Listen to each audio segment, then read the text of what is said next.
Of Business Day. If you really mean business in Nigeria, start your day with Business Day.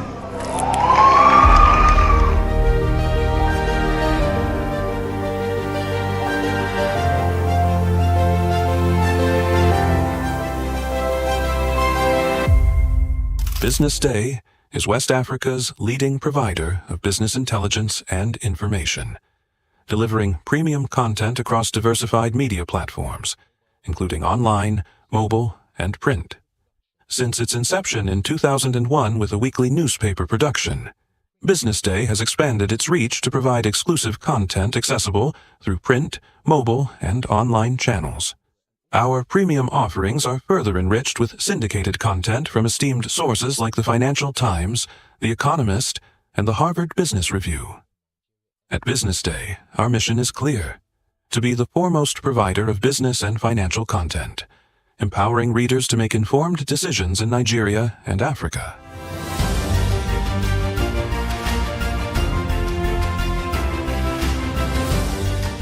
Since our establishment, we have been committed to delivering insightful, relevant, and accurate information.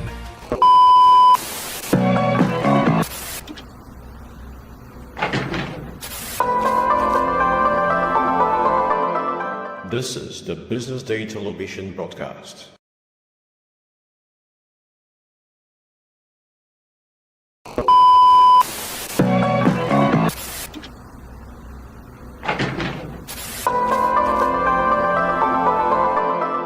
This is the Business Day television broadcast.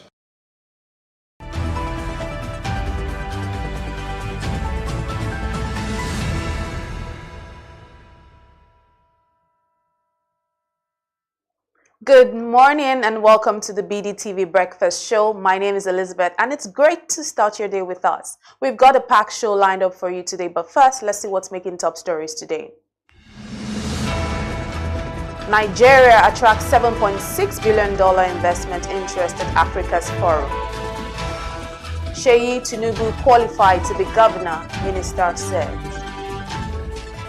Federal government bans homosexuality and cross-dressing in military. China pledges $136 million aid to Africa as Wang Yi concludes tour in Nigeria. NFF to unveil Chile as Super Eagles coach on Monday.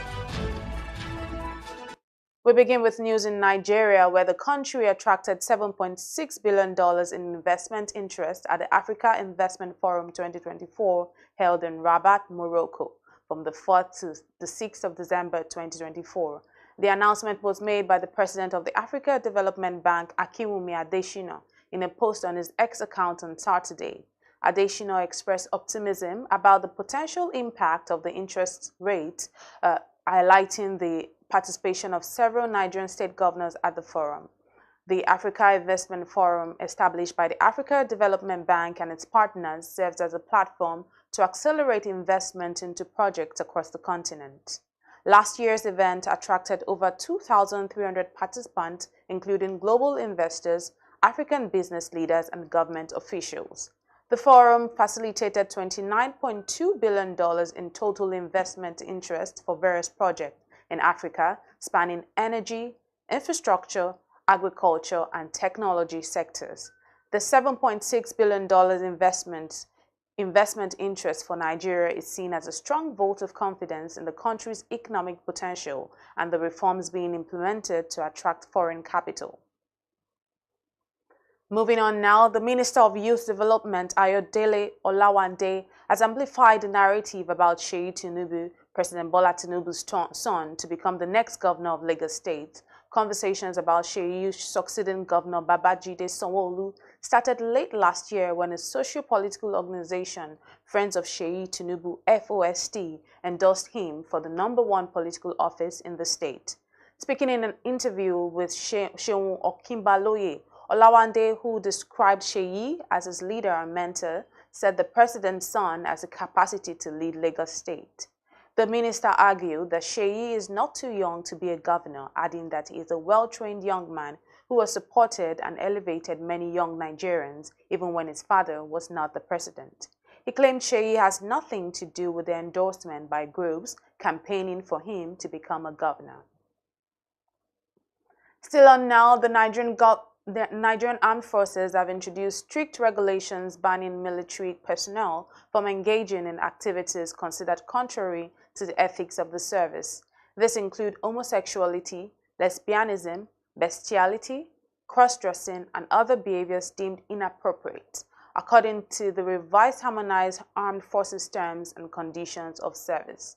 The new directive signed by President Bola Tinubu on the 16th of December 2024 outlines detailed prohibitions aimed at reinforcing discipline within the military. The military also bars personnel from body piercing, tattooing, drunkenness, disorderly conduct, and other forms of public misconduct. Military personnel are also forbidden from entering into amorous relationships with subordinate or their spouses. The document specifically highlights the importance of maintaining professional boundaries, stating that an officer shall not engage with any amorous relationship with any soldier, rating, airman, airwoman, or their spouses. To end the local news, former Nigerian President Olusegun Obasanjo has hailed the late ex-US President Jimmy Carter as a humanist par excellence and the only non-African leader who personally visited General Sani Abacha to plead for his release from prison. Obasanjo, who served as Nigeria's military head of state from 1976 to 1979 and later as a two-term civilian president from 1999 to 2007, recounted his experiences in a heartfelt tribute titled Jimmy Carter, The Departure of a Titan. The tribute was read during a memorial service at the Chapel of Christ the Glorious King within the President Olusegun Obasanjo Presidential Library in Abeokuta on Sunday. Obasanjo revealed that his imprisonment by Abacha's military regime in 1995 stemmed from his vocal opposition to the dictatorship's excesses. He said President Carter was one of his foreign friends who stuck their necks out to save his life and to seek his release from prison. He said Carter's visit to Nigeria got Abacha to agree to take him from detention to house arrest on his farm. Obasanjo shared a personal connection with Carter, drawing parallels between their humble beginnings and the values instilled by their parents. And on the foreign scene, Chinese Foreign Minister Wang Yi on Thursday reaffirmed China's commitment to Africa, pledging robust support and military aid as he concluded his diplomatic tour of the continent in Nigeria. Wang's visit began on January 6 and included stops in Namibia, the Republic of Congo, and Chad, before wrapping up in Nigeria's capital, Abuja. There, he held discussions with Nigerian President Bola Ahmed Tinubu and Foreign Minister Yusuf Tuga. As part of Beijing's initiatives, Wang announced a military aid package worth 1 billion yuan for Africa, including plans to train 6,000 troops and 1,000 police officers across the continent. Nigeria, one of China's key trade partners in sub-Saharan Africa, exports oil and gas to Beijing while importing manufactured goods. Trade between the nations totaled $22.6 billion in 2023, and this is according to Nigerian officials. Chad's public prosecutor reported that an overnight attack on the presidential compound was carried out by 24 armed people, whom they described as ill-intentioned individuals. The attack was stopped by security forces, though many details remain unclear. According to the prosecutor, the attackers drove up to the presidential palace, pretended their vehicle had broken down, and then attacked the security guards at the gate. This resulted in killing 2 and lightly wounded 5 others. The security forces responded by killing 18 of the attackers and wounding 6 others. The government spokesperson Abdurrahman Kulamala offered a different description, saying in a television interview that the attackers seemed intoxicated and disorganized and only had knives and machetes. He also stated that it was probably not a terrorist attack. This attack comes at a sensitive time for Chad, which recently ended its defense agreement with France, a longtime ally in fighting Islamic militants in the region. Other nearby countries like Mali, Burkina Faso, and Niger have moved away from the Western support in favor of Russian military help. And now to sports. The Nigeria Football Federation (NFF) is set to unveil Eric Shelley as the head coach of the Super Eagles. The 47-year-old Franco-Malian coach, who was appointed on January 7, will be unveiled at the Moshood Abiola Stadium in Abuja alongside his assistants on Monday. Shelley took over as substantive head coach of the nation's men's football team from Austin Eguavon, who has been leading in an acting capacity since the exit of Finidi George. He was selected for the role on the recommendation of NFF's Technical and Development Committee. In a statement on Sunday, Ibrahim Gusau, president of the NFF, said Chelle, who led Mali to the quarter-finals of the 2023 Africa Cup of Nations, will bring new thinking to the quest for Nigeria to salvage their chances of participating in the 2026 World Cup. Gusau also appealed to Nigerians to join forces with the NFF to support Chelle towards the success of the Super Eagles. Before taking on the task of reviving the country's World Cup hopes, Chelle and his soon-to-be-named coaches will have the immediate mandate of leading the Super Eagles B team to the African Nations Championship in February. And to end the news now, former heavyweight champion Anthony Joshua has expressed his determination to fight Tyson Fury in 2025, declaring that the long-anticipated clash between the two British heavyweights has to happen this year. A showdown between the two rivals has been in the works for years, but has yet to materialize. Both fighters are coming off losses in world title bouts, with Anthony Joshua suffering a stoppage defeat to Daniel Dubois in September and Fury failing to Alexander Usyk in December. Speaking at the Ring Magazine Awards in London, the 35-year-old Joshua reiterated his desire to make the fight a reality. Despite his eagerness, Joshua admitted that no formal negotiations have begun with Fury's team. However, his promoter Eddie Hearn has hinted that Wembley Stadium could host the blockbuster fight. Thanks for joining me on the morning news. Next up is top story analysis on BDTV Breakfast Show. Do stay with us.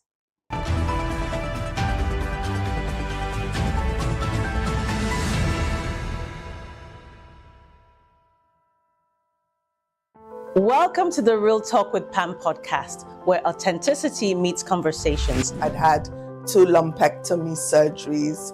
I'd had 9 months of chemotherapy, 12 months of Herceptin. I had 4 rounds of radiotherapy. Wow. And to God be the glory, we're now, 2014? So I've been all clear for 13 years. There are certain times that I have disciplined my children, and they don't know this, but if they see this podcast, they'll know, and gone back into my room and wept. Because when you punish them or when you withhold certain privileges, you are actually loving them. When you let them have their way with everything, you are destroying them and destroying yourself. Yeah. Menopausal hormonal therapy, or HRT, is the last resort for many women. But lifestyle, no, don't smoke. Alcohol is terrible. You know, alcohol. It's terrible? Alcohol and smoking would increase. Nigeria, start your day with Business Day.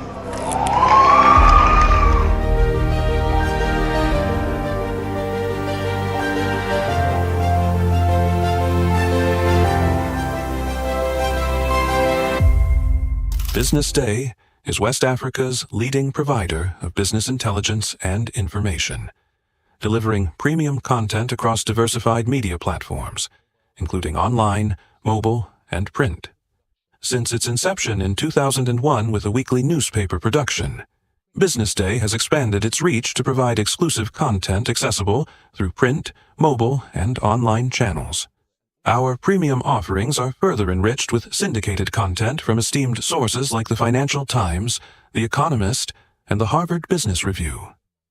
At Business Day, our mission is clear: to be the foremost provider of business and financial content, empowering readers to make informed decisions in Nigeria and Africa.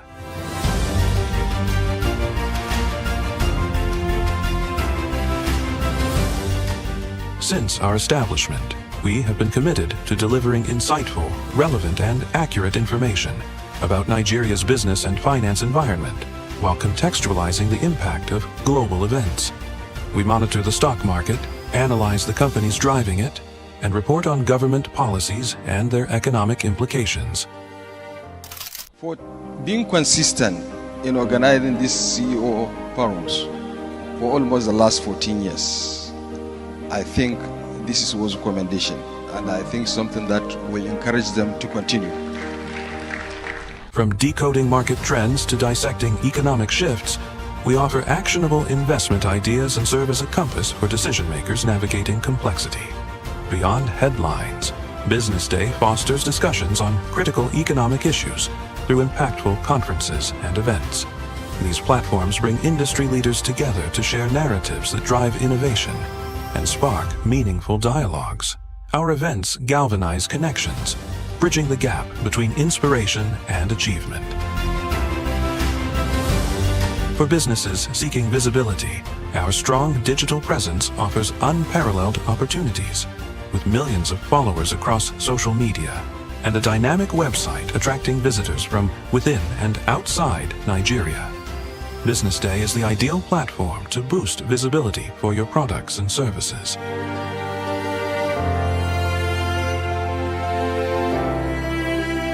If you're looking for in-depth analysis and expert opinions on Nigeria and Africa's business landscape, Business Day is your guide.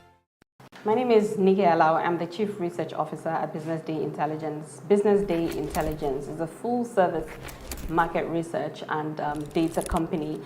We offer tailored services for strategic planning and decision-making, so helping businesses to make informed decisions that would boost their bottom line and determine the marketing mix. We gather and analyze relevant data through ecosystem immersion, in-depth interviews, focus groups, and some of the other services we provide include consumer insights, feasibility studies. So whether you're trying to understand the market size and potential growth and the competitive landscape. In challenging economic times like this, which is the theme of the conference, I think it's crucial. It's paramount for leaders to display resilience, agility, and a digital mindset. And we at Business Day Intelligence provide that support by offering and delivering customized solutions that address those unique needs. So get on the rank of visionary leaders, and we'll help you on that journey to strategic growth.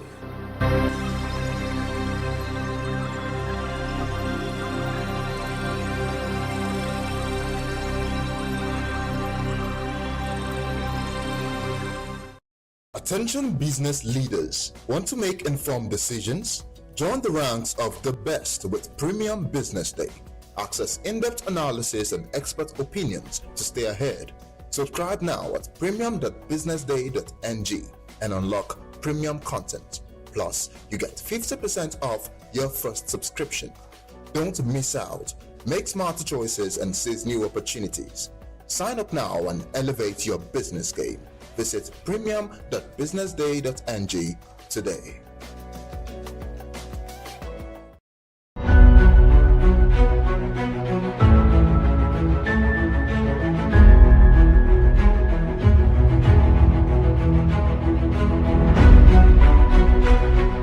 On behalf of our author and Business Day, I unveil this book or recommend the book to everybody in Nigeria and Israel.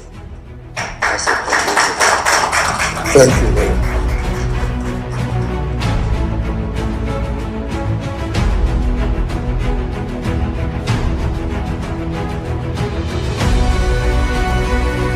I want to congratulate you, Femi, for putting this together. I'd like to thank Frank Agbogu, Business Day, for giving him the platform to do this. I was part of this because our facility was asked to answer questionnaires and fill forms.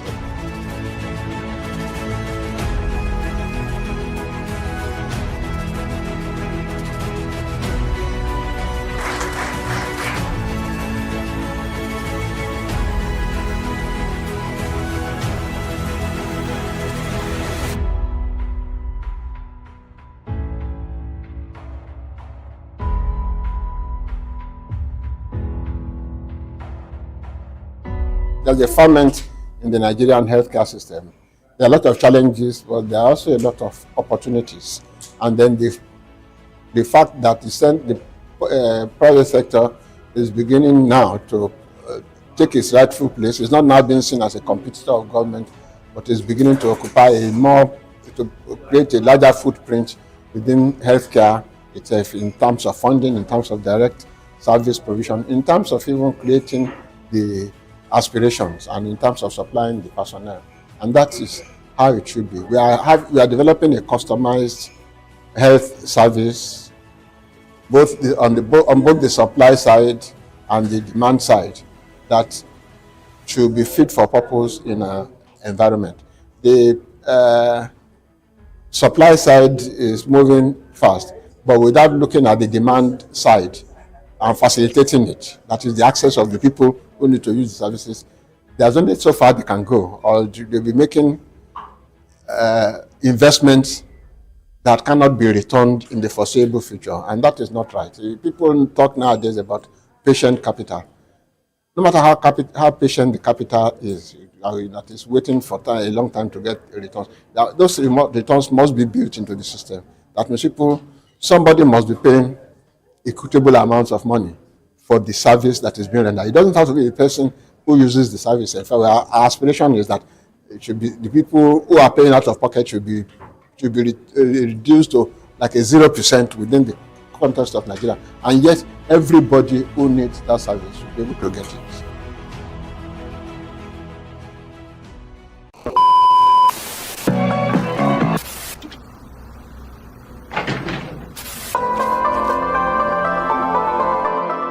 This is the Business Day television broadcast.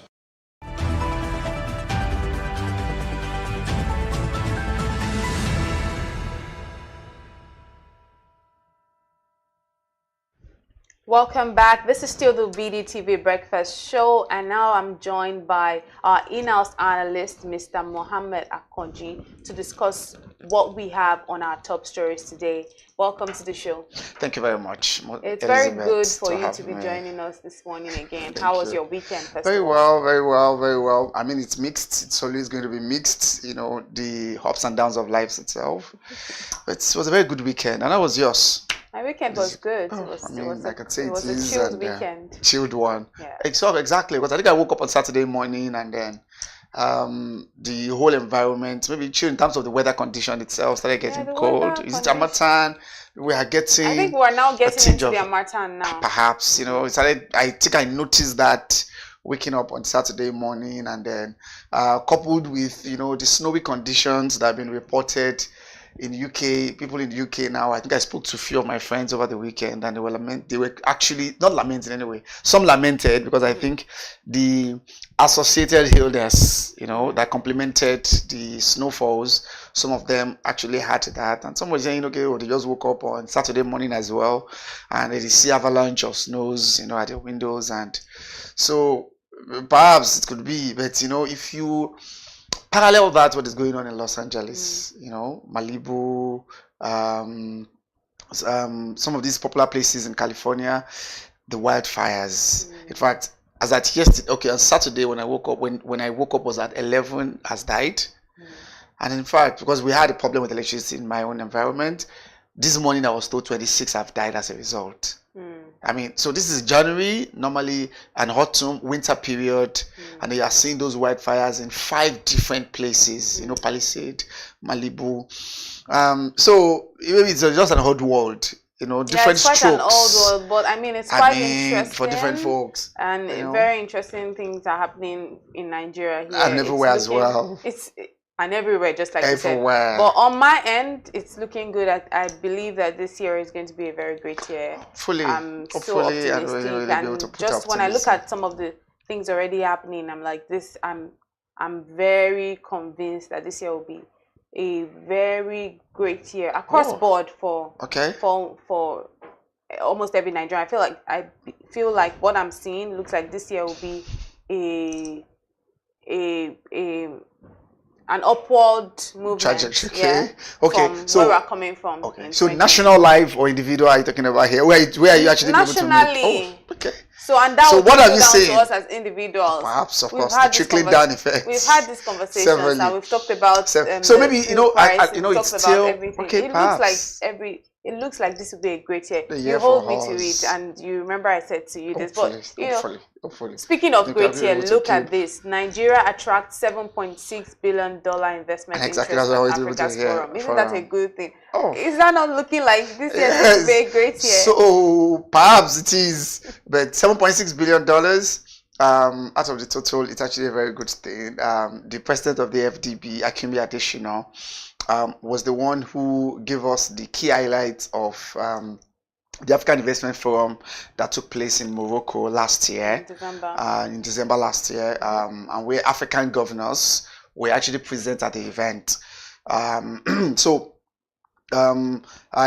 know states like Lagos State was there, Kaduna, Niger State, and they were able to lay bare some of the developmental projects that they have in their state to attract African investors. Other African leaders were also, other African countries were there. I mean, foreigners, foreign partners, investors, they came for that big event that's always organized by AFDB, and I think total close to about 25 to $30 billion were raised in investment for all African countries, and we are able to get a chunk of about 7 billion of those investments. That was actually considered a good stride for Nigerians in this regard, because Akinbi Adesina basked in that euphoria, and he made mention of that in his Twitter handle, and how those investments can actually be channeled.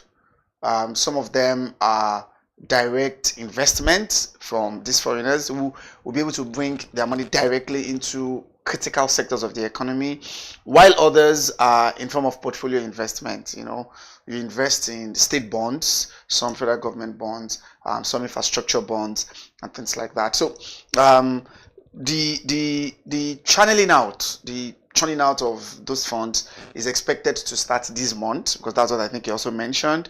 I would expect them to be able to trickle down. But remember that in final analysis, the main question will still be, how will average Nigerians benefit? And I'm sure that's always be your question from this. So the investment targeted at about 7 critical sectors: energy, health, education. I think there's one on digital economy as well that actually I saw from the post that the president of EFDV made. So, and maybe if we could be able to get close to about 8 billion out of the 29 billion that were raised, it is maybe a vote of confidence on the ability of the nation. Maybe the investors still be able to see that potential, and that could be able to lend credence to what you said at the beginning of the show about, maybe we're seeing the climate, investment climate, the business climate, and the economic climate, taking a very, very good shape. And you see that the government itself is doing every frantic effort towards this, $1 trillion economy status. They're putting all effort into it and going all out, to ensure that is done. We saw what happened on Thursday, the rebasing of the GDP. So to be able to project Nigeria as the ready-made market, the frontier market to welcome investors. So maybe, it's still a sign, it's an insignia of that investors still be able to see the potential in the Nigerian economy and would like to be able to invest in it. So when all these states, the 7 states, for example, that attracted all those, some of these, the investment that they actually got, we'll see how it will actually be channeled. I think there was something I was able to wanted to mention importantly Okay. about one of them. Yes, I think agriculture and technology and infrastructure that we actually mentioned. So one of them that even able to attract it, if you remember, was this big livestock company from Brazil. I think they attended the JBS, Okay. who are expected to be able to do direct investment into the meat factory, livestock production in Nigeria. And that, in fact, led very strong credence from my source that I heard. The Ministry of Livestock that is likely going to be able to, I remember the president talked about the Ministry of Livestock that would, which was extracted out of the Ministry of Agriculture. You know, of course, not unconnected to the constant FEMA-EDA clashes, but also because of this investment that the president got in Brazil about JBS, where the JBS are interested in investing in Nigeria's livestock markets. So this 7 billion is would actually be able to go a long way, you know, in revamping critical sectors and touching base on the critical sectors and how they are likely going to be able to impact on the Nigerian economy down the line. So hopefully it should be able to yield that result. And because this is AFDB anyway, so I'm sure it is AFDB's their mantra is follow the money. So it's not a matter of just giving the money and then money diverted into other purposes. This is not the first time anyway. The African investment climate, that is actually like the 10th in the series, and we've been attracting investment every now and then. Maybe the last one was actually the biggest that we've gotten, you know, in time past. The investment climate is an annual event of the AFDB, but the one we got in December is actually the greatest that Nigeria has gotten. So maybe the credence, the personality of the president, maybe, or it is the Nigerian economy itself that is actually given confidence to investors. Or it could also be both ways. Okay, both ways, like they themselves. I'm saying, like, look at the confidence they could be able to have in horse. You understand? So but it's a that's serious what I'm saying, confidence it's to the want to hear Mark economy. $7 billion, $8 billion. Yeah, you understand? so I'm $17 saying billion. it could be both ways in the economy. Economy's trajectory. You also Thank mentioned the you. president. Maybe. Yeah. Because that's what so the Minister of Foreign Affairs, if you hear him speaking during when the China Minister of Foreign Affairs came here last week, he was talking about, he was trying to be able to read out the gains of the president travel. You know, people have done a lot of snapshots of how many times has this president traveled, that in fact with the way he was going is likely going to surpass the ex-president Muhammadu Buhari, you know, in terms of foreign travels. People are so, and then they do the PBAT media, and I think I saw them on Twitter, and Yusuf Tuga last week, trying to be able to read the gains of what the presidential visits have attracted to the nation. You know, so part of them was about, look at Chinese foreign minister. When was the last time we had that? The German president was here at the time. They're expecting the French president. They brought in the first quarter as well. So they were saying, they were trying to be able to, you know, read out the gains, as the national security advisor will call it, Tinubu gains, you know, just to be able to counter the popular Tinubu pains or the T pains. Okay. No, about the national security advisor came up with the T gains. I was going, no, these are the T gains to counter the T pains analysis. That was a very popular. I'm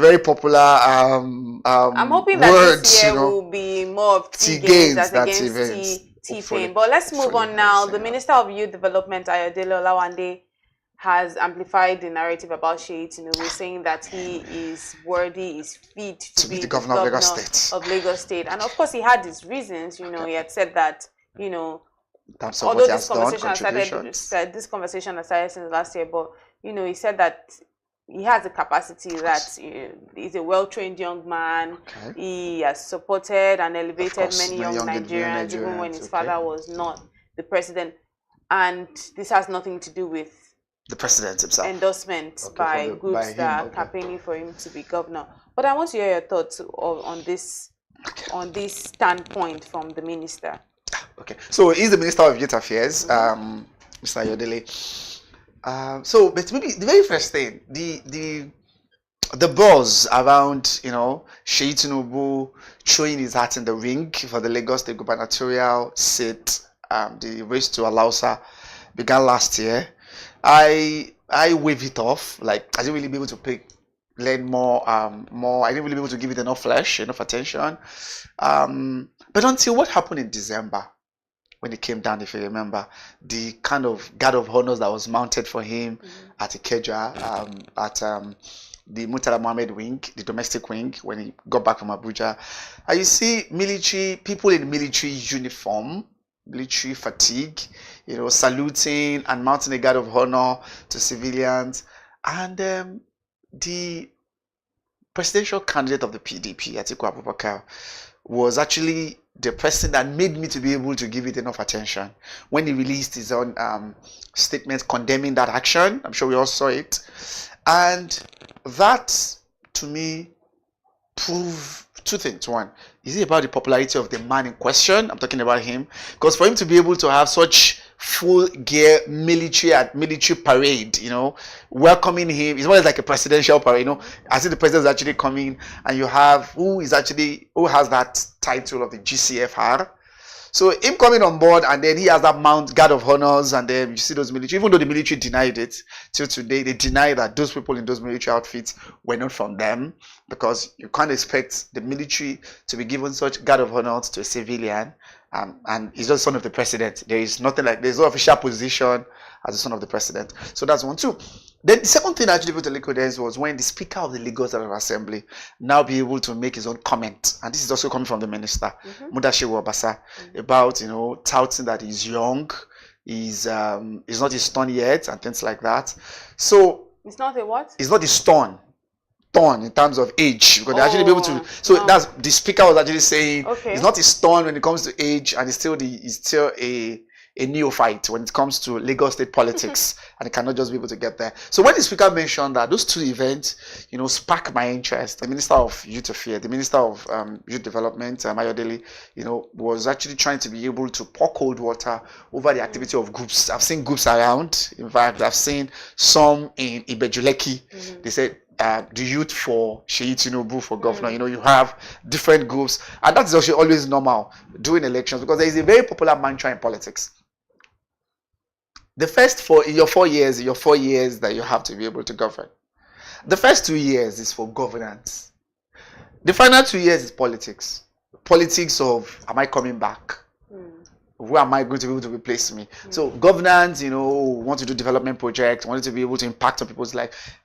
Political scientists will tell us is the first 2 years. The final 2 years is serious politicking, especially when it comes to how to return back, how to close ranks, how to be able to ensure you put things in place. Right. So maybe, and we are almost there. This administration is almost at their midterm. In the next 4 months now, we'll be talking about 2 years of this administration. Another politicking, the race for 2027 will begin. So just like you said, I agree he's qualified. He's more than the age. To become governor of Lagos State. What's the age to become governor of Lagos 21 State? years. 21 actually. No, years. in Lagos State generally. Governor 21, presidency is 35 but years. We've never seen governors. That's a minimum. He said once you are 21, we've 18, never seen a single governor. That's 21. At 21. Okay, not maybe. even 25. And I'm not sure. I think he's in the so presidency is 35. Governorship is 21. That the chairmanship and those are 18 years of age. That's what the Nigerian Constitution says. So he's qualified when it comes to age, but experience is here also.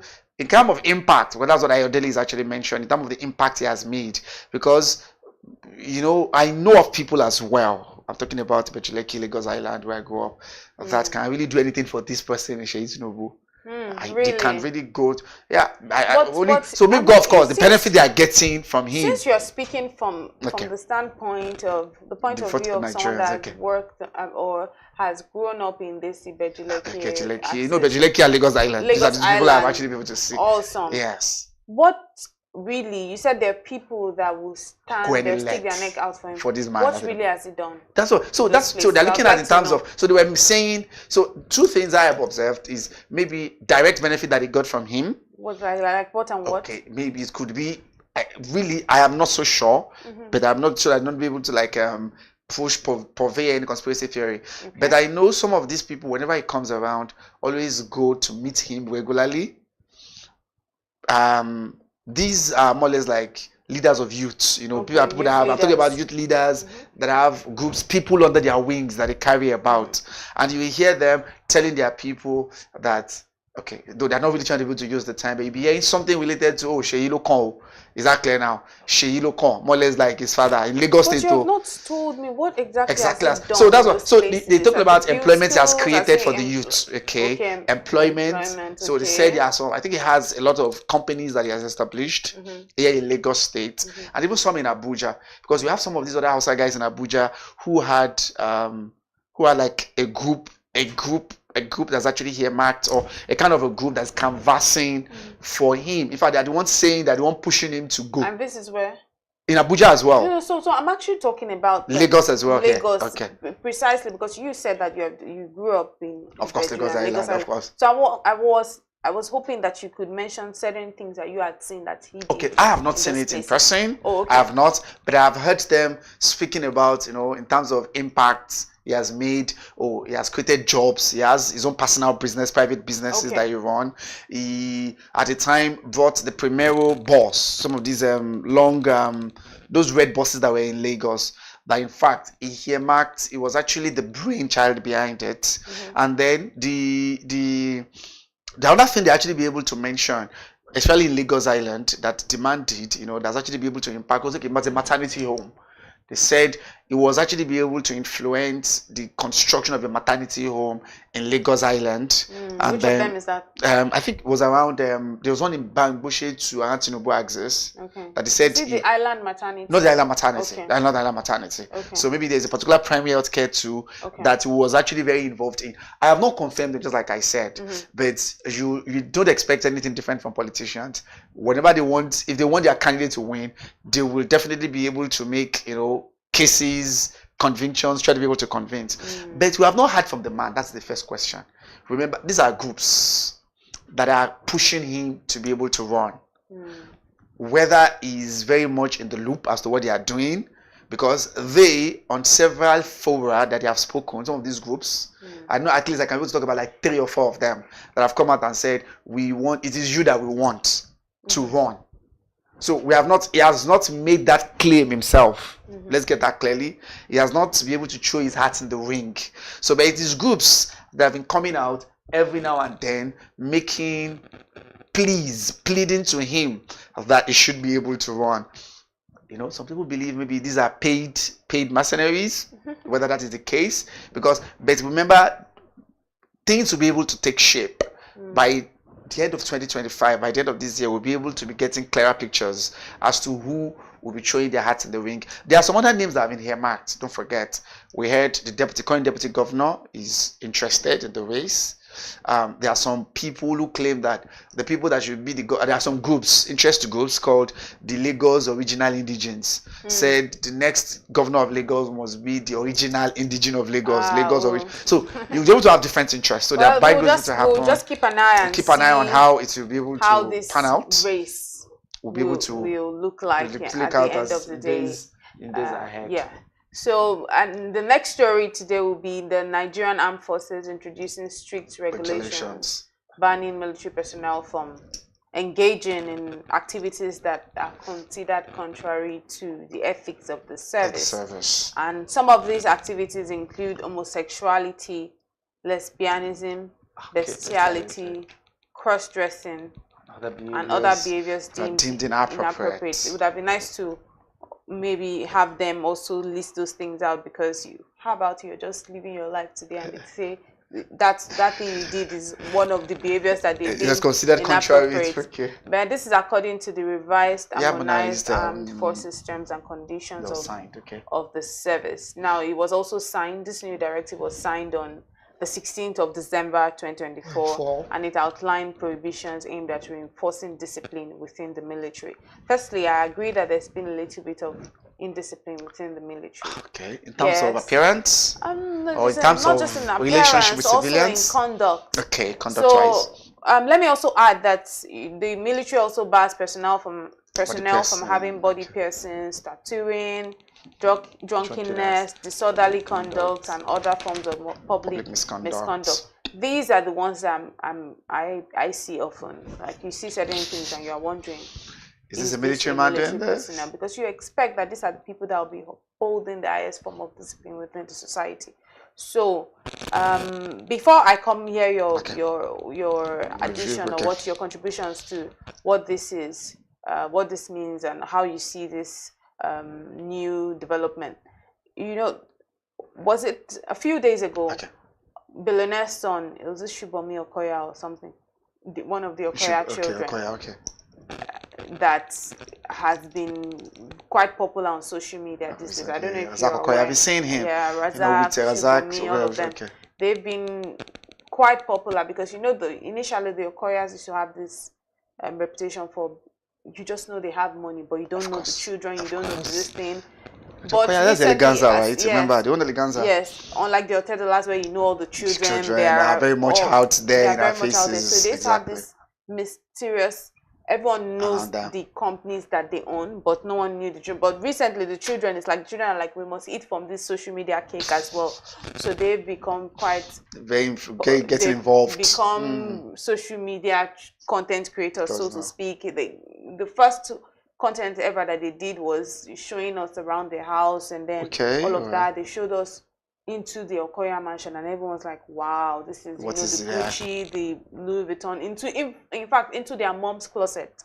Because everyone knows that Shade Okoya is a very stylish woman. They even took us into their closet. I thought that was too much because I thought that there's something that a little bit of mystery does. Like even the Otodolas are rich, they show us everything, but I don't think I've seen the mom's closet, into Nana Otedola's closet. That's it.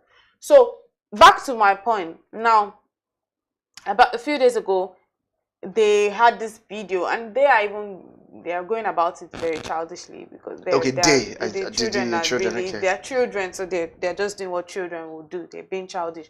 So they have posted a video where they were just dancing, and then they had a policeman hold stack of money. Of money, and I just didn't know why they will. So was it spraying it on them, or just held the stack of money? That's why I said they're just doing what children do. They're just being childish, because even the Otedola children, I don't see them doing things as that public exhibition as that. Like you see Temi Otedola just slaying and doing a thing, being a fashion content creator and all of that. You see Copy to doing a thing, DJing, posting funny posts on social media and whatnot.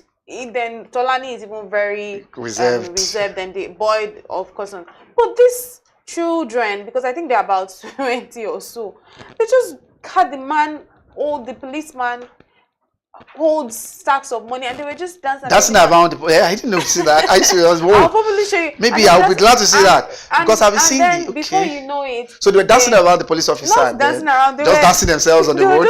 They were just.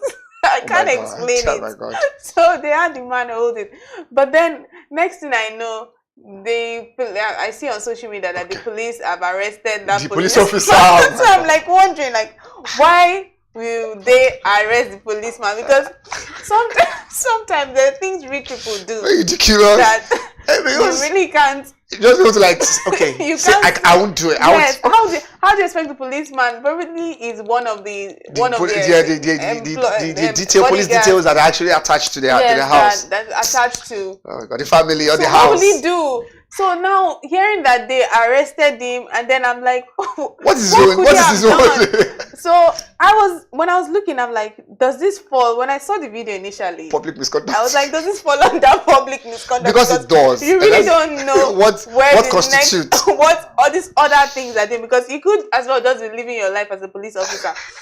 And then they say, oh, this is a public misconduct. Because I think that it would be nice. Now they've highlighted all the other things, homosexuality, tattooing, body piercing, cross-dressing. But when you now say other forms of misconduct, what are those things? It's nice to highlight them, because now there are some things you never see coming. Something like what I just mentioned to you, because they told me to hold money. They also think he has a choice to say no. When you are assigned, it's like your house. Assigned. That's right. So it's more or less like saying jump into the fire, because I'm assigned to the household. When I do that, see that it looked so there will always be helpless. Like you just I didn't see the video and said, what can I do? Let me just hold it for them. Like stacks of money, and they're done. I was like, what are these? So they're with two hands, right? So it is quite hip. Like okay. Loads of loads of cash, minted notes on it. And it's just like helpless. But obviously that falls under the misconduct that It's we're real. saying, because It's real. next thing they're Because arresting public display are they not of supposed to that. be arresting the children? Or what do you think? That is so. What is first of all considered? What is first of all considered an abuse of the naira is spraying.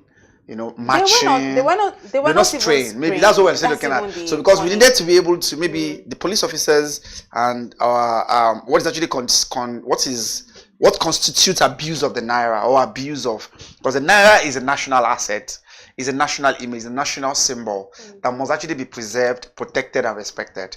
So public display of it, could that be considered? Maybe because, like, okay, so imagine I just stay on the road and I just have a peep of money. Is that clear? So that have never been considered really. Maybe except in only places I've had people have been arrested for that could be maybe at parties, at occasions where people are trying to be able to trade in the naira those days. You know, say, oh, come and get your printed money, minted money, and then you pay this amount for that. So it has not really been considered, but maybe the idea there could have been, just like you said, these are children at the age of 20.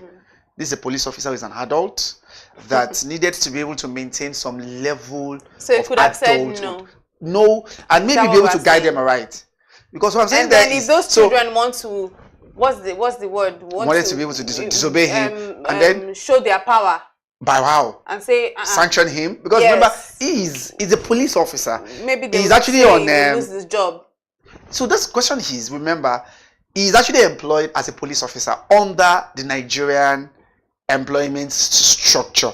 But he's just attached to the household. The fact that he was attached or as a Nigerian police officer, there are certain standard of etiquette expected of you, remember, in terms of upholding those things, because whatever will be able to put Nigeria, that uniform itself is beyond you. You are representing 200 and something million people, 220 million people. So that's why the idea about maybe police uniform, military outfit and things like that, certain conduct to be expected, especially when you are in those things, because it's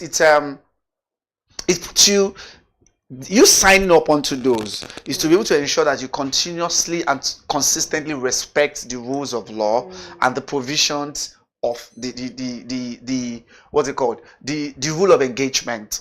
The police force or the entity that you belong to expected you to be able to maintain some standard etiquette. So you just being there and allowing them to be filming, no, because I think the problem may not be maybe they're dancing around, those are content, but the money itself, because that is what we needed to see. What was he charged for?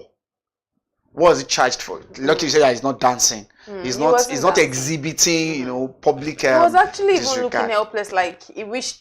I mean, the fact that they're even recording him, maybe that's where you want to know this could go beyond. I wish I was not even here. That's what I'm saying. So those things you have able to have sometimes mentioning that, showing that you're not part of the whole thing could actually be of help. In terms of maybe, even if he's actually telling them, oh, stop this, is that clear? This is Nigerian money.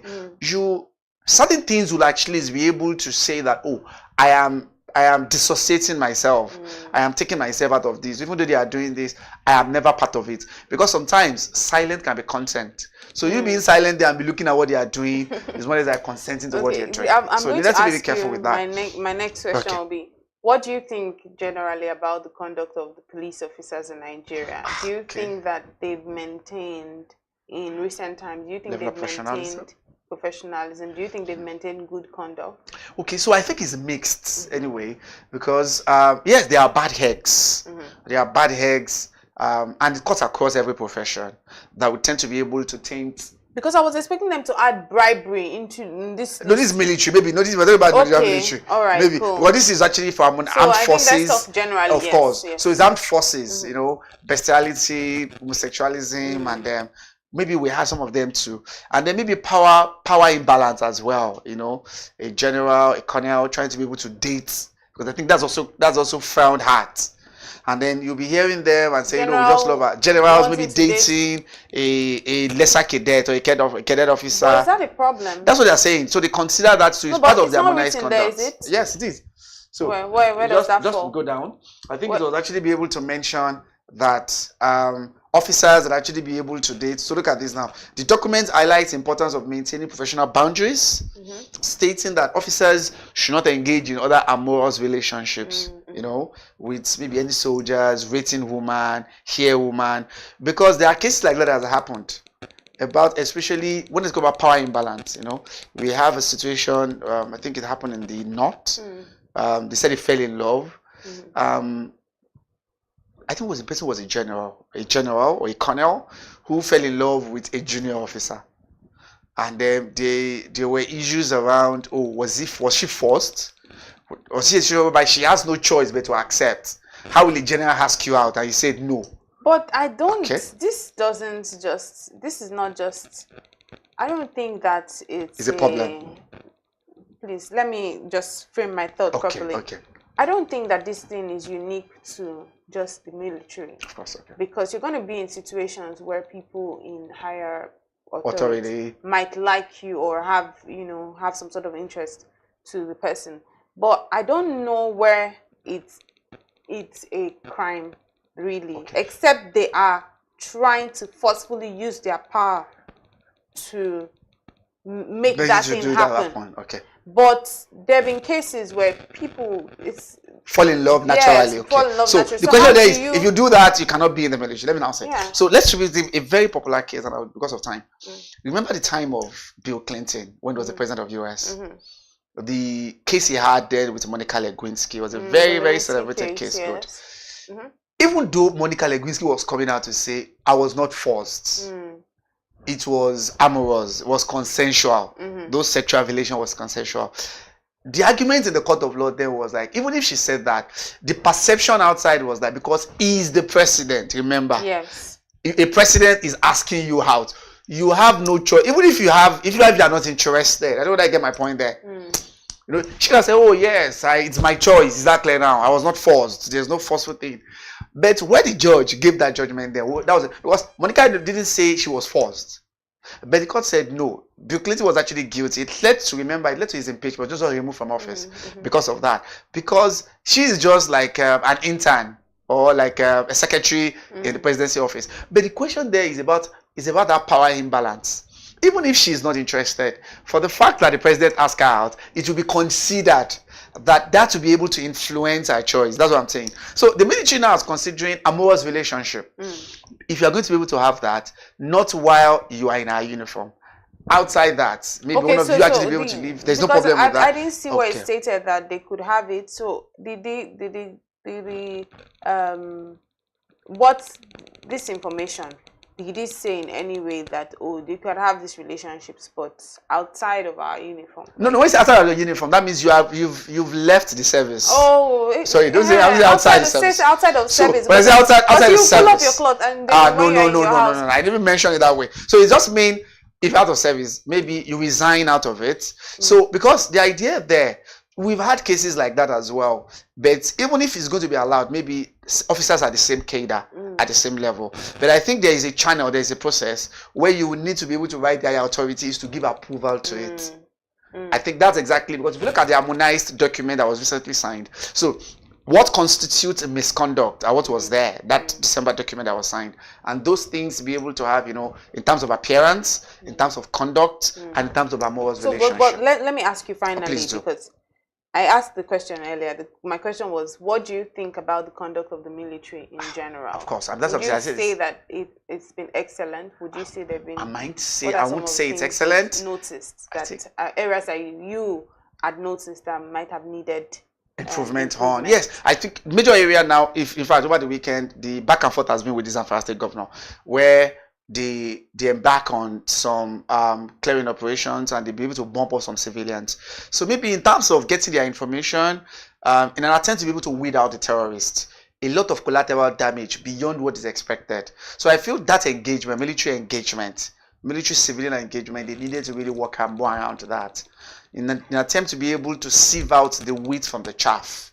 So while you're trying to be able to kill terrorists, there are a lot of civilian casualties that are almost very involved. So I think in that regard, but this will actually be able to suffer a whole lot anyway from terrorist activities. And that's why I can say that their relationship has been mixed.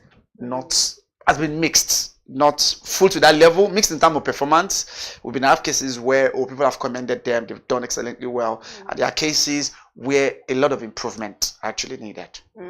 So do you think that they should be people that, I see so many military officials now, not even in Nigeria, not just in Nigeria, in the United States, I see them having TikTok accounts and all of that. Okay. I don't know if it falls under the misconduct, but what do you think about that? Because back in the days, you don't see military anyhow. You don't see military, like, I'll call it frolicking in that sense. Like, no.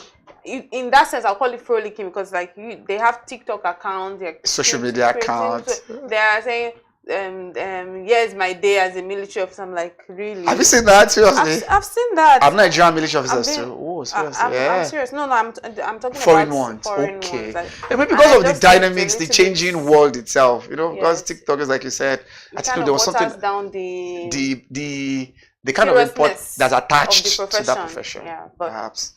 That's that for that. I mean, we have to bring it to an end now. It would have been nice to continue this conversation, but this is where we draw the curtains on our top story analysis. We'll be back for the newspaper review in a bit. Please stay with us.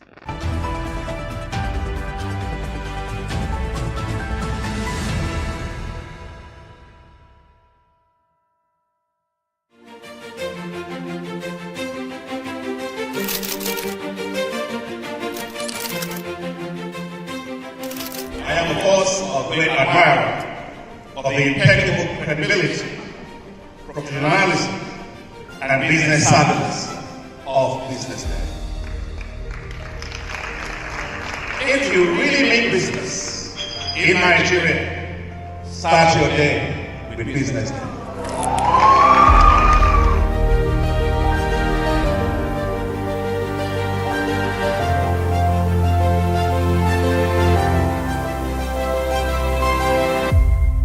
BusinessDay is West Africa's leading provider of business intelligence and information, delivering premium content across diversified media platforms, including online, mobile, and print.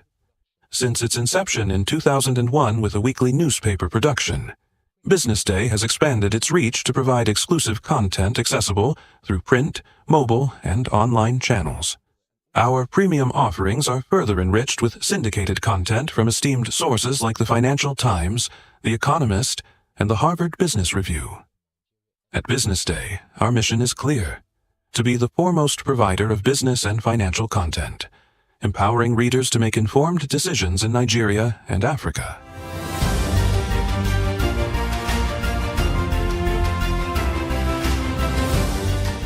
Since our establishment, we have been committed to delivering insightful, relevant, and accurate information about Nigeria's business and finance environment, while contextualizing the impact of global events.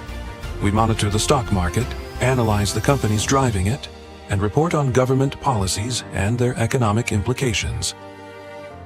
For being consistent in organizing these CEO forums for almost the last 14 years, I think this was a commendation, and I think something that will encourage them to continue.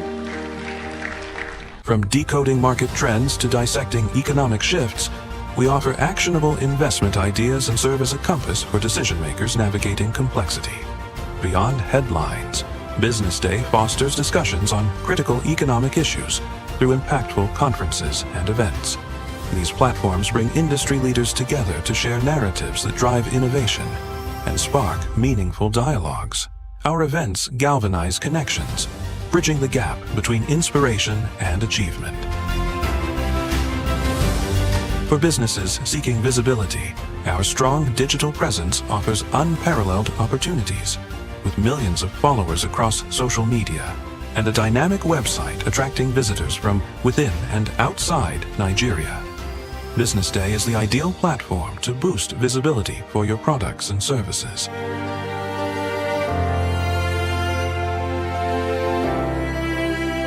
If you're looking for in-depth analysis and expert opinions on Nigeria and Africa's business landscape, BusinessDay is your guide.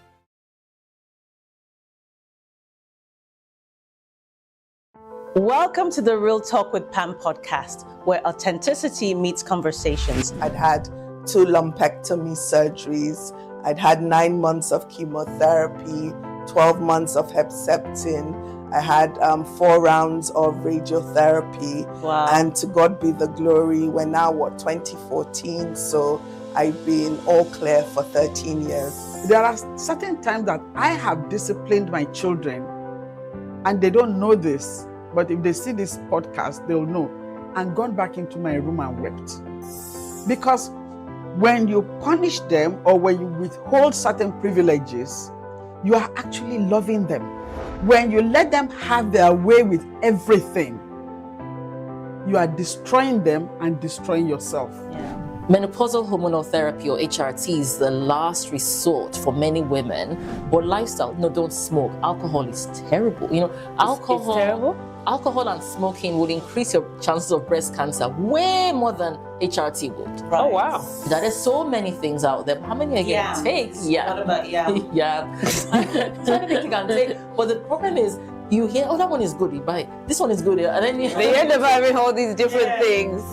Real Talk with Pam remains committed to fostering authentic conversations that inspire and empower. This is Pamela Igbo. I am your host of Real Talk with Pam show.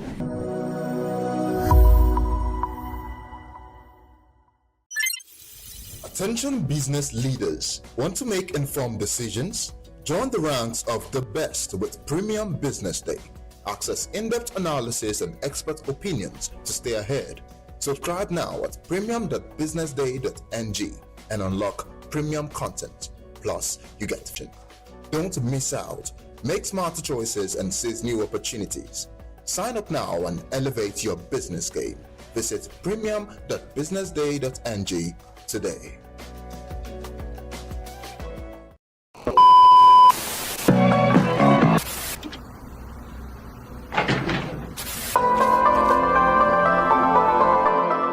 This is the Business Day television broadcast.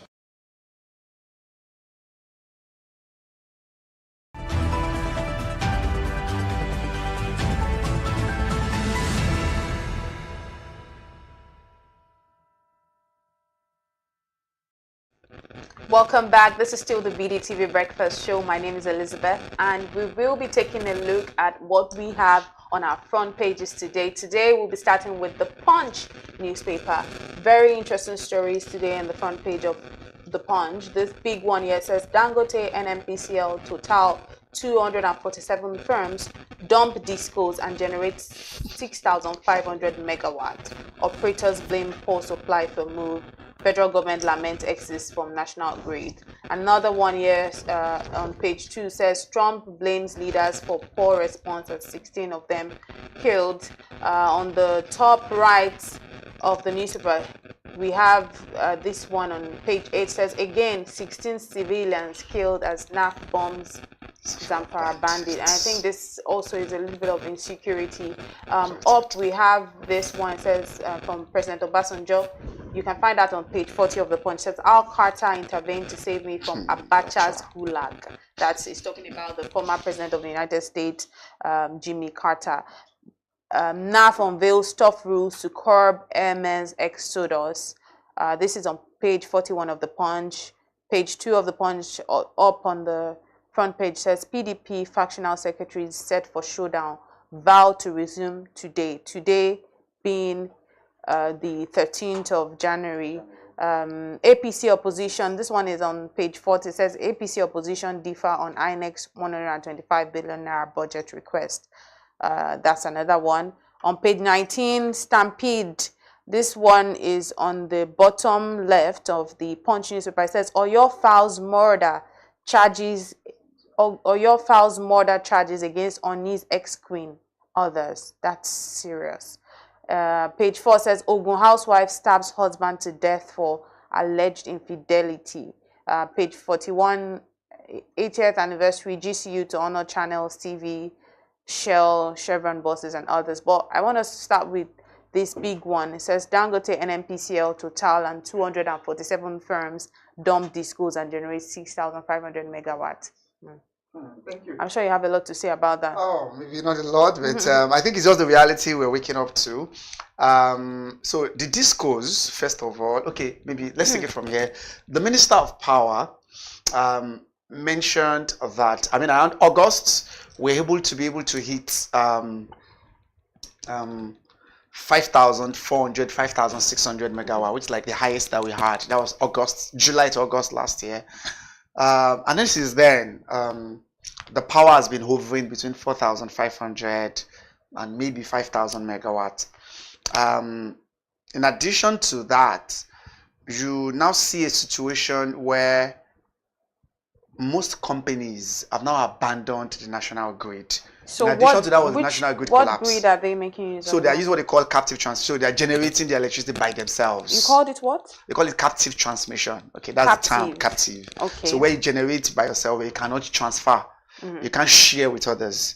So Obasanjo, for example, at the Presidential Library in 2021, started that captive transmission, about 2 megawatts or thereabout, to be able to power the Obasanjo Library and its foundation. The Dangote alone, I mean, Dangote himself in the Bejuleki axis are generated about 1,500 megawatts. And you've seen Total, you've seen other firms, I think they mentioned 247 firms who have abandoned the national grid. That's the discourse. So they're generating their powers by themselves, and they've been quite efficient. So at the time, the analyses have been that the dumping of the discos has actually been able to make powers available to average Nigerians. You know, if you remember at the time, discussions have actually been immediately after the banding system started.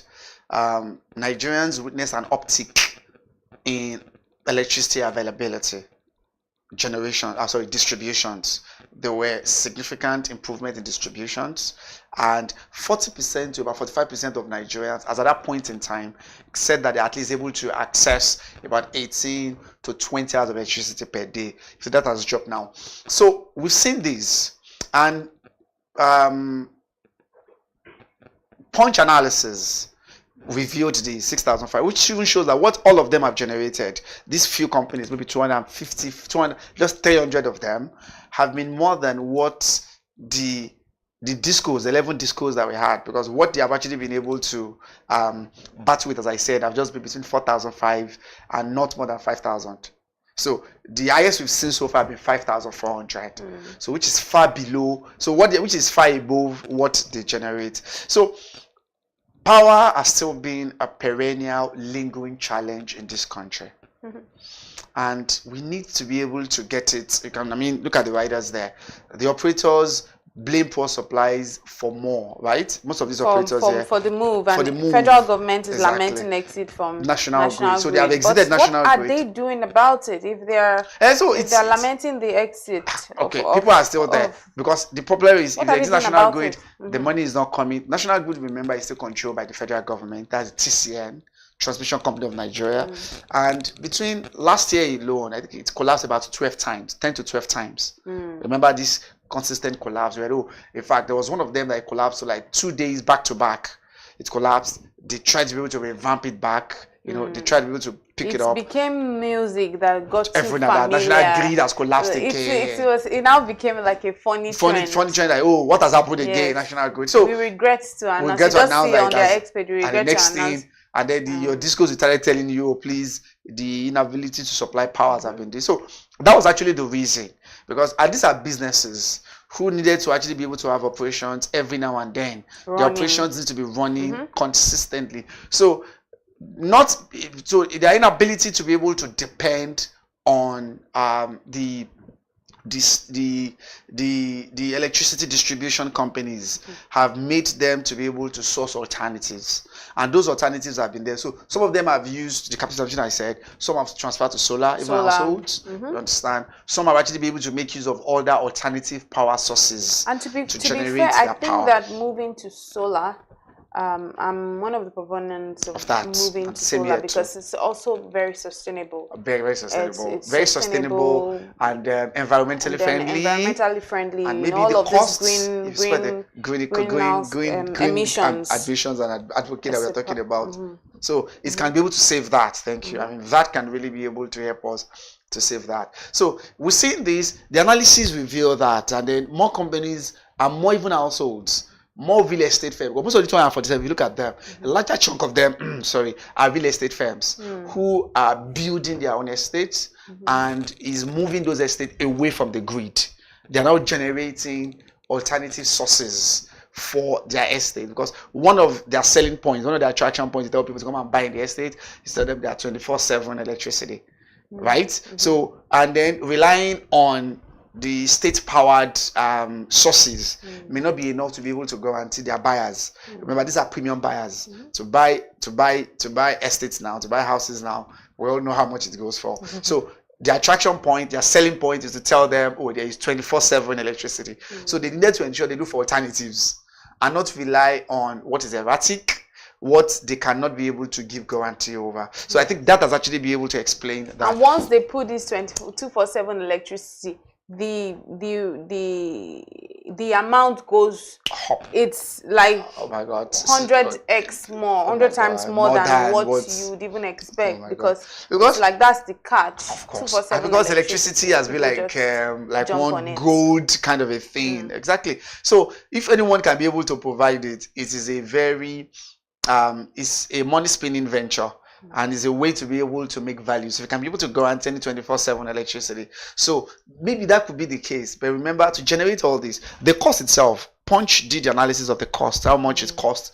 Maybe I think the 1,500 megawatts, and it comes to billions of naira. The cost to be able to do that yourself. We all know, just like you said, why solar is sustainable, is environmental friendly. The initial cost, installation cost, might be very expensive.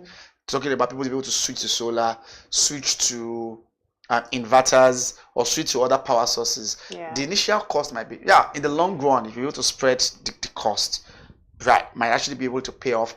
But to set up the installation in the very first instance might be outrageous and very, very big. So that could be the challenge. And because most of all these companies could be able to have that financial firepower to be able to get this out. So that's my question kind of for help you, them to be able to get this. Mr. Mohammed, would be, what would be the economic implication of this move away from the national grid?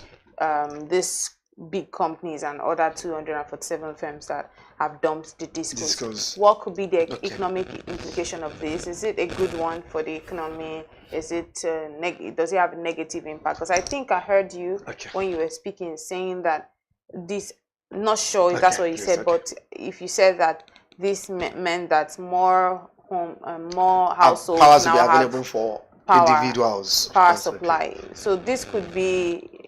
Is this a good thing? Okay, so it's just like everything, there's a two-side story to it. But the first is, Gottesik said, government that's actually lamenting the exit. It means that there is less funding coming to the government from those sources.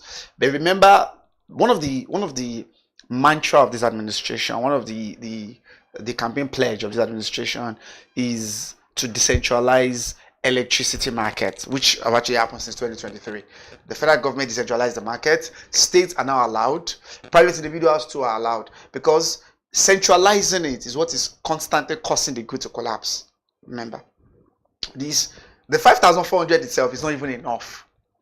To have consistent power supply here, analysts have actually estimated we need about 100 to 130,000 megawatts of electricity to be able to power the whole Nigeria, powering Nigeria as our FLs. So that's actually needed, about 100. So I'm saying, even if we have like about 50,000, we still at least be able to give us 20 hours, maybe not 24 hours. But if we need 24 hours back-to-back electricity, we'll be talking about 100,000 to 130,000 megawatts. Don't forget, we are just doing 5,000 now, 4,005. That's where we hover between 4,500 to 5,000, 4,500 to 5,000. So more decentralization is needed. No doubt about that. When I say decentralization, allow private powers. These captive power transmissions are needed. To get my point now, as I said, might be very expensive. They are needed. So the first thing about, so when we're able to do this, this will be able to contribute more towards that target of the 100,000 to 130,000 megawatt. Remember having this. But the flip side of it is the kind of revenues, these are companies, these are actually the big premium users that tend to be able to pay more. That would be the downside of it. So even their exit from the grid, yes, does not mean that there will not be power 24/7 to households, individuals.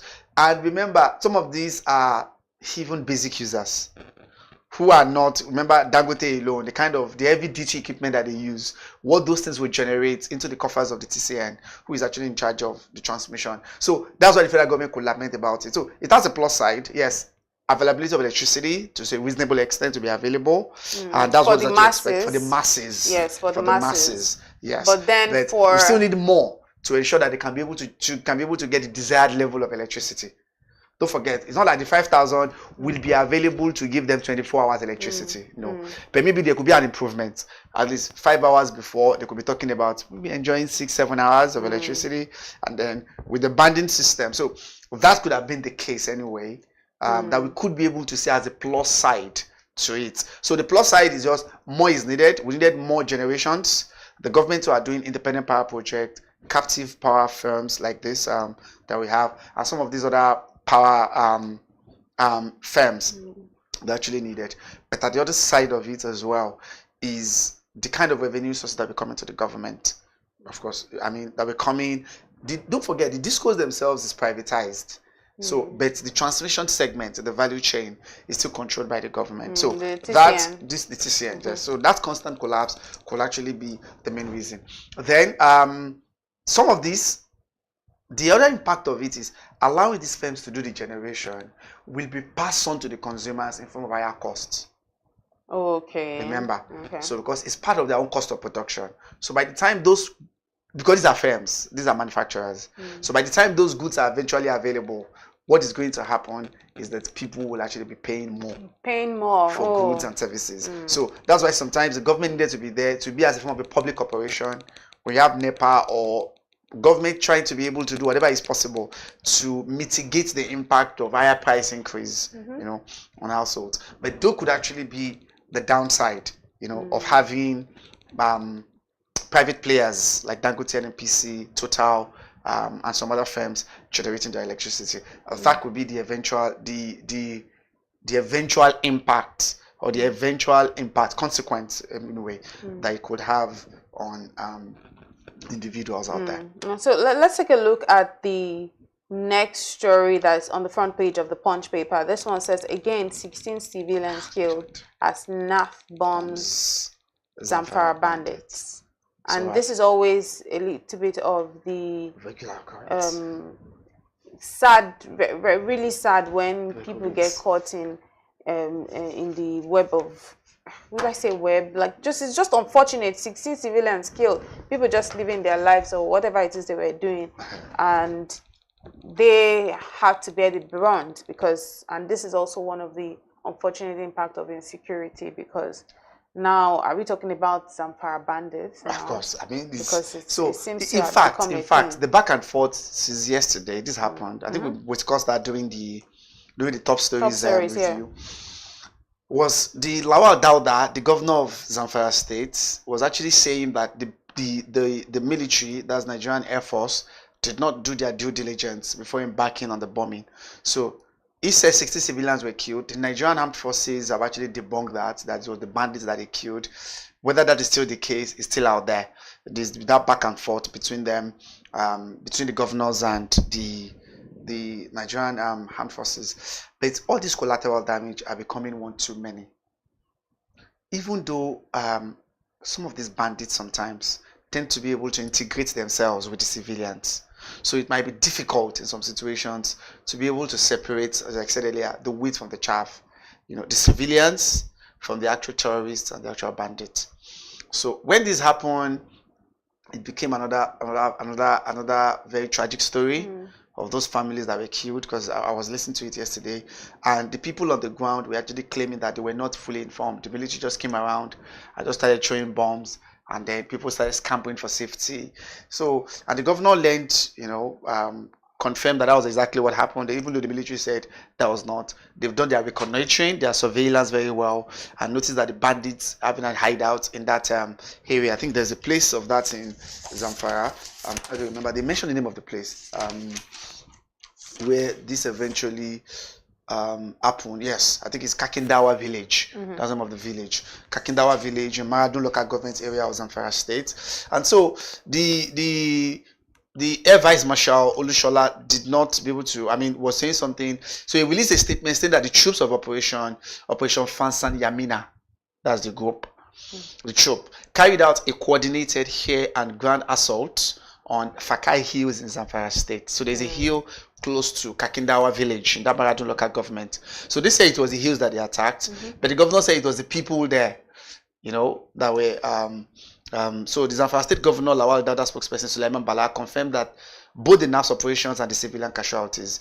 He said we have received multiple positive reports of precision strikes, right, carried out by the air components of Operation Fasan Yama over the weekend in the troubled Maradun and Zurumi local government. But these are the two trouble spots in Zamfara right now. Those two. But the readers can definitely read more of this on page 8 of the Punch. So it's been maybe just able to advise the military to do a lot of due diligence, their surveillance, to ensure that they'll be able to minimize this number of casualties. But the human shield, that's one of the strategy of terrorists. Use humans as a shield. I know that's very difficult for you to be able to penetrate them if they mix, with the people. So both the air and the ground offensive actually led to that. Our hearts and souls actually with the people and those people that have lost their loved ones as a result. Big sympathy from us here at Business Day to all of those people who have lost their loved ones in this unfortunate incident. Now, this one caught my eyes. It says how Carter intervened to save me from Abacha's gulag. Obasanjo. I thought it was quite interesting to see this story, and just seeing how Jimmy Carter's death kind of opened my eyes to so many things. I was watching I was watching on TV with I don't know if the memorial or whatever, and then I'd seen how all of the presidents were there. I'd seen President Obama, I'd seen Donald Trump, and I was watching and I saw how Donald Trump and Obama, former President Obama, were actually engaging each other because they were seated beside each other. He was seated, Melania was by his side, Donald was seated here, and then we had President Obama, and then some other people. But President Donald Trump just kept on engaging President Obama. I don't know what he was talking about. He just kept on engaging President Obama. And then laughing it out too. Yeah, he was smiling. He was actually smiling. I really don't know what he was saying, but it seemed, to be honest, if behavioral analysts decide to analyze that engagement, they'll probably have something to say. Behavioral analysts, they always have one thing to say. They'll probably say the body language is saying no, the lip language, because it just kept on engaging. Because if you look at it, he is the one really engaging President Obama. I keep saying former President Obama. He was the one engaging. President Donald Trump kept on engaging Barack Obama, and Barack Obama just seems to be in this recline mode, smiling and pointing out. But then it's like that student that wants to talk to you by force. That's how it seemed to me. That's why I say I'm not a behavioral analyst. They will analyze this thing, but the point is they were engaging. And I'd seen on social media how people have said that it's only public spectacles. That President Donald knows how to play this politics so well, because I think he kept on engaging. I'm like, what are you talking about? That is endless. Because I was watching it, there's a commentary that I was watching and he just kept on engaging and engaging and engaging. And Obama just has this cool reclining in the yes, seat and cool. Just it was maintain a cool, and they were smiling and pointing. I'm like, what are you pointing out? What are you really talking about? But it was quite interesting because they said, I thought to myself that it's only Jimmy Carter that could bring all of these people together like this. If you look at it, if any other American president should, I think will be accorded such a service. Don't forget, any American president that died, one of the traditions is to have living president to be able to honor, especially when they're doing the State House laying down. So they lay down, you have people who come around and who will be able to make tributes and provide speeches about the life of the president. So you think it's any no, president? I think it's I was thinking it's, but just because of that discussion that they had. Yes, because, I was so thinking BBC did he's a very something in that peaceful regard. person. Yes. So people were even talking about, because you see BBC mentioned situations where Obama, President-elect Trump was even avoiding contact with Joe Biden. For Joe Biden. And then, so just like you said, he could be able to play the game, because I know there were a lot of discussions around two things there. One, they were saying Michelle Obama was not, unlike the other president, came with their wives. President Clinton was there with Hillary. Joe Biden was actually there with Jill. President Donald Trump was there with Melania. But he didn't come with Michelle. The way I know, there were theories around why was she not there, blah blah and things like that. I didn't really see that part of the flying around. You didn't really see the part of this engagement. I didn't see that engagement. But it was really interesting. Of course, it was like you know how when we were in high school, how there's this student that, I don't know, maybe like the cool kid that you just want to really talk to, relate to. I don't know, but let's come back to this topic. It says, Al Carter intervened to save me from Abacha's gulag. Yes, and that's why I said that Jimmy Carter was a truly good remarkable president. Very remarkable individual. And that's why I said that it could be the one that could be people together like that. That would bring people together. You said that any American president, but I think it's not about just the gathering. It's about how they conducted themselves at the gathering. I think you have to be there's a level of good that you've done. There's how you are respected. There's how you've conducted yourself, that you could bring people together in a violent manner. You could bring people together because they have to, and there's nothing. But it was just the ambience of them.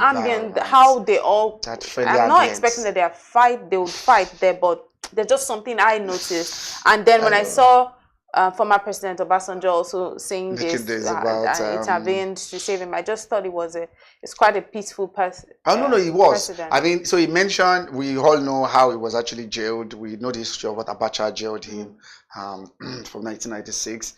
And what eventually happened. In fact, he said the only foreign leader, there are many many African leaders, played with President Abacha, played with Abacha to be able to save him. But the only foreign leader who came all the way down to come and be able to plead with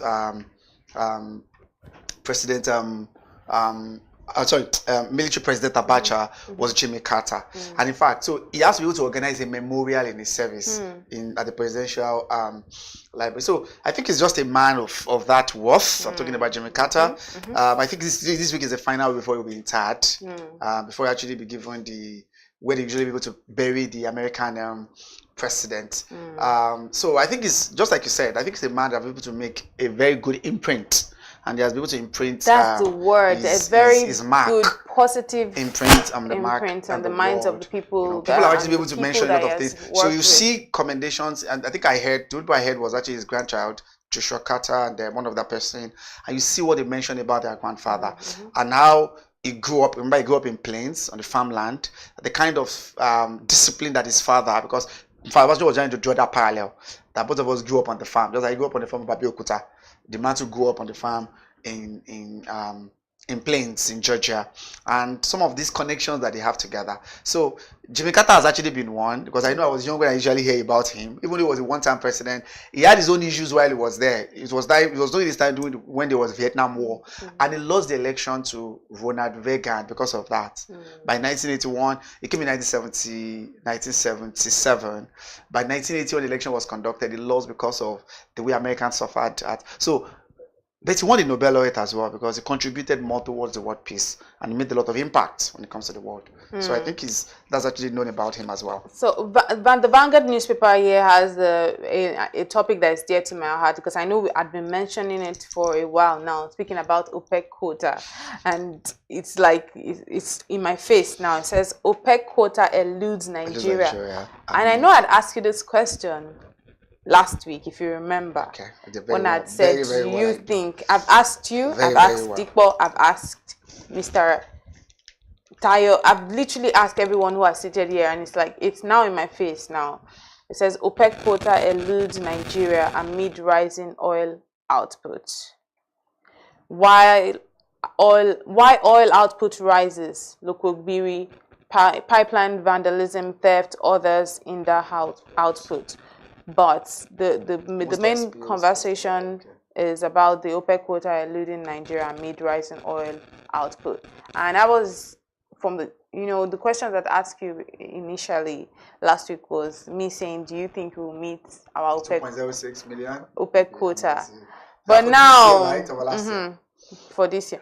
But now with this news that we're seeing of OPEC quota eluding Nigeria amid rising oil output. What are your thoughts on it? So, because I still think last year, based on the last report from NUPRC, Petroleum Regulatory Commission, that's in charge of giving us the numbers, the numbers of the amount of oil that we produce. So they said by December we were able to do 1.79 million barrels, which was the target. Don't forget the 2023, corresponding period 2023, the target was to be able to hit 1.8 million barrels. So NUPRC claimed that we are able to meet that. So averagely on a 30-month period, we're able to do between at least 1.45 to 1.79 million barrels. So, but if you tally that with what is submitted to OPEC, which is the OPEC quota given to us about 1.8 to 2 million barrels. So, because you can see the oil output increased significantly. The Minister of State for the Minister of Petroleum Resources, the Minister of State for Petroleum, Nneka Nwoko mentioned that, and they will actually be able to bask in that. So, going back to your question about this year, 2.06 million, because they are really, really thinking that we can. I told you what is actually missing, most especially when it comes to the oil production has been theft, right? Theft and vandalism, and the sustained peace, the sustained success that we've had over the last 6 months of last year, coming to this year, is actually heading in that direction that we may be able to hit that 2.06 or even above that. In fact, the president, apart from 2.06, he has actually been asking that to be able to add additional 1 million barrels to that, to make it 3 million. Because that was what we were even doing before COVID. I mean, there were times we were doing 3 million barrels here in the early 2000, 2002, pre-COVID time. Just to be able to remember, there were times we were doing 3 million barrels, and there were projections that by 2020, before COVID struck, would have been doing about 5 million barrels. That was the target. Then COVID struck, there was a rollback, a scale back on demand for oil. Then the issue about ESG, green energy came, so lower demand for oil and things like that. So, but with Trump coming on board now, and you know that he's a climate change critic, he never believed in it. He's a perhaps that believe more in pumping of oil to be able to go out there. So he's going to be able to give a lot of encouragement to countries, exactly, to be able to pump more oil. So the government is believe that we can do 2.06, but analysts out there are still challenged as to whether we can be able to add the 1 million barrels that we wanted to do. But OPEC, if you read their last report, believe that Nigeria could be able to meet the quota this year based on what they are actually be able to see on ground. So I feel like those are actually the targets that we're actually expecting. So part of the article to be able to read there was actually about Chile, Abi. Today, the Super Eagles coach will be unveiled today by 11 a.m. I don't want us to talk about Chile. Okay. So I think let's just look at what's on the BusinessDay newspaper this morning. BusinessDay newspaper this morning, the big story here says banks FIRS entangle over windfall tax, and that's the big story that we have today on the BusinessDay newspaper by Lolade Akumerele. Banks FIRS entangle over windfall tax. What do you there's another one that says CBN loans to banks hit 5-year high on liquidity squeeze. Again, on page 8, still on page 8, just as the Punch says, Jimmy Carter sought my release from prison under Obasanjo. But let's focus on this big story here. Banks, FIRS entangle over windfall tax. Okay, so the report there says that the Nigerian banks are entangled with the FIRS over how much should actually be paid. So there's really like a one-off tax over so there's a foreign exchange earnings, the windfall on the foreign exchange, that banks, those spike that we noticed. So issues have actually been as to banks cannot just be the only beneficiary of all this. All those, the sporadic, the constant shifts, that spike that we just see, $1,007 to $1, and at the time it goes down again. How should that be apportioned? So FIRS said maybe there will be like a one-off tax. One-off tax just be like, okay, on this amount, maybe just levy 40%. There was a time about 40 to 50%, so that amount of money could not just be domiciled, only domesticated and the bank space alone. So that was actually an issue. That became an issue around that October time, trying to ask banks to be able to see how much did they gain, from the foreign exchange transaction that they engage in, especially on the back of, the Naira dollar spike that happened then.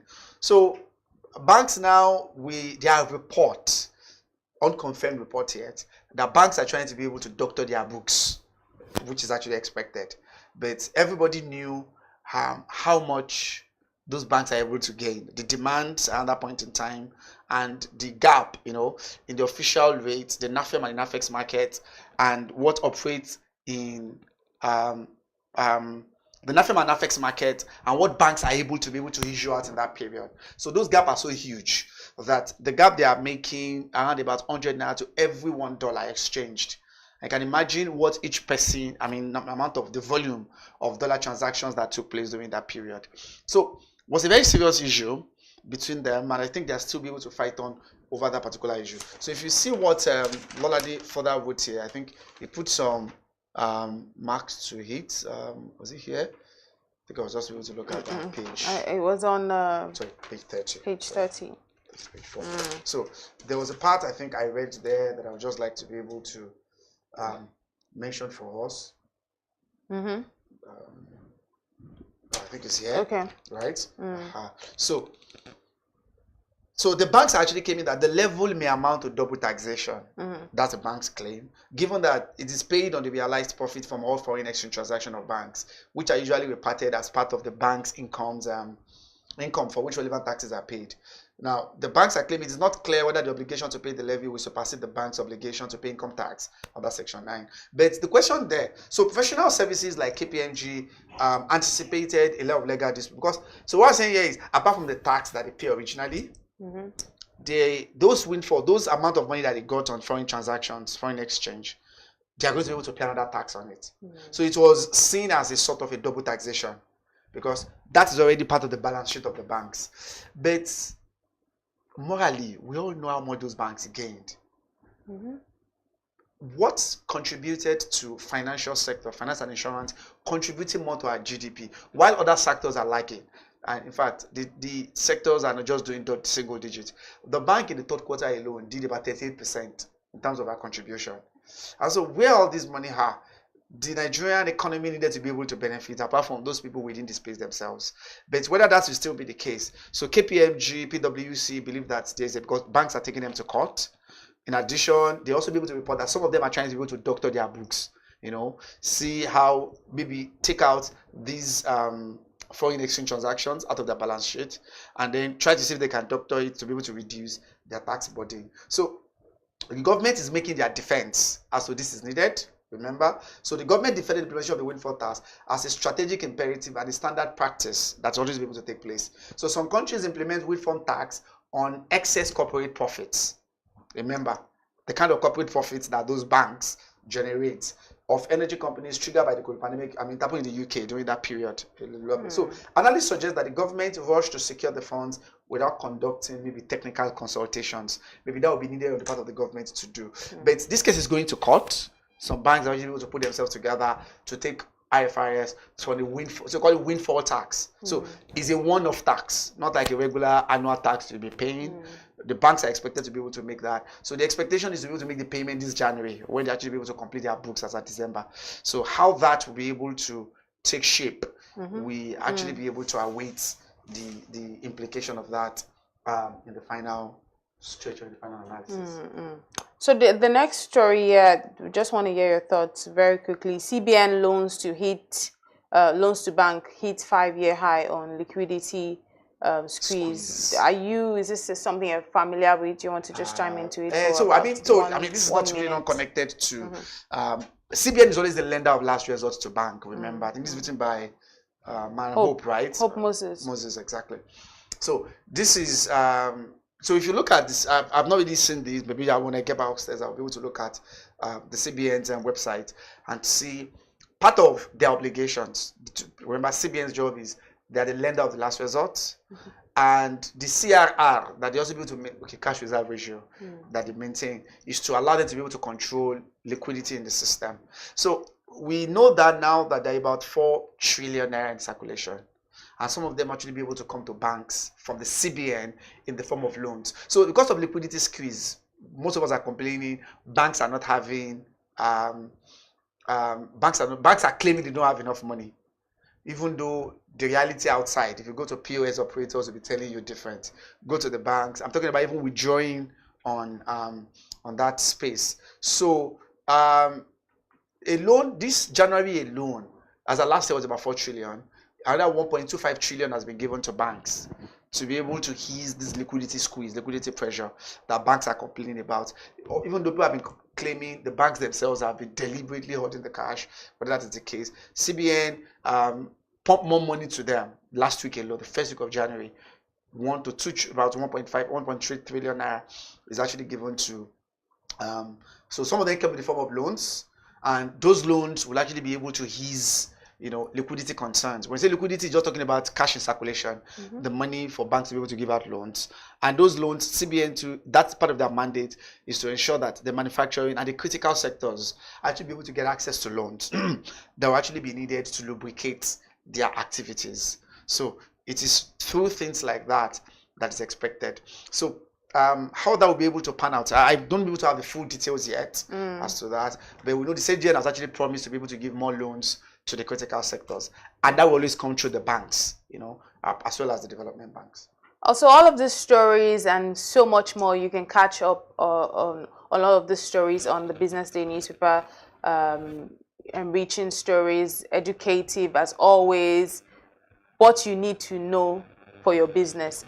All of it on the Business Day newspaper around you and online at www.businessday.ng. But that's about all we can take on the front pages today of the newspapers. We've checked out the Punch, we've checked out the Vanguard, we've checked out Business Day. But before we go, let's see what we have for the cartoon of the day. The cartoon of the day today is a very interesting one.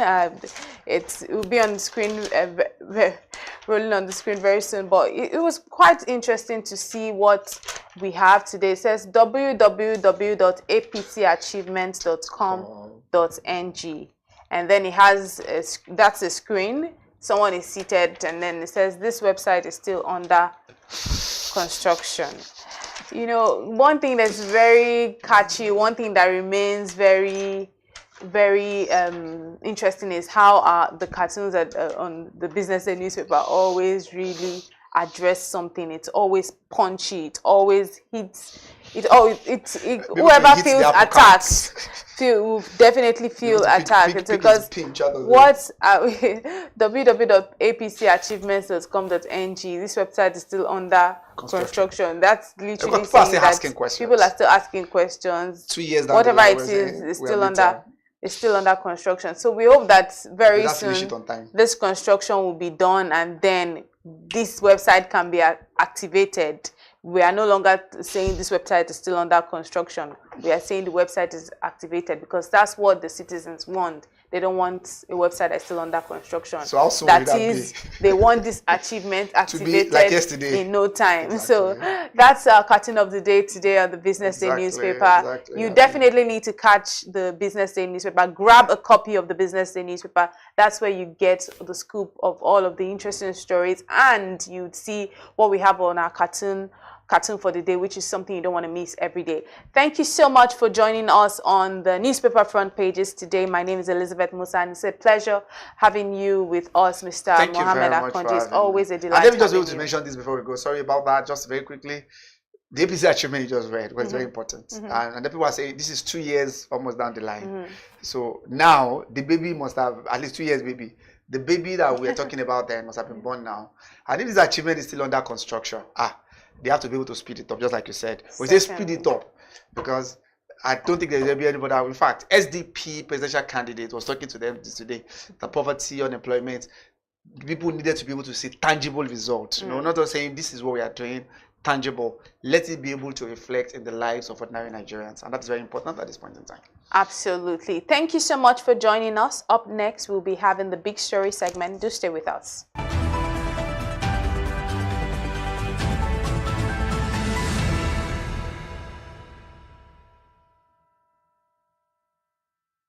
Attention business leaders. Want to make informed decisions? Join the ranks of the best with Premium Business Day. Access in-depth analysis and expert opinions to stay ahead. Subscribe now at premium.businessday.ng and unlock premium content. Plus, you get 50% off your first subscription. Don't miss out. Make smarter choices and seize new opportunities. Sign up now and elevate your business game. Visit premium.businessday.ng today.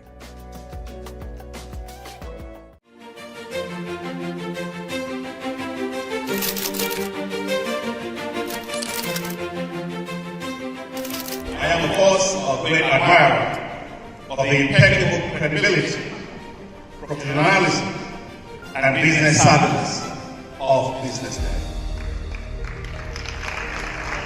If you really mean business in Nigeria, start your day with BusinessDay.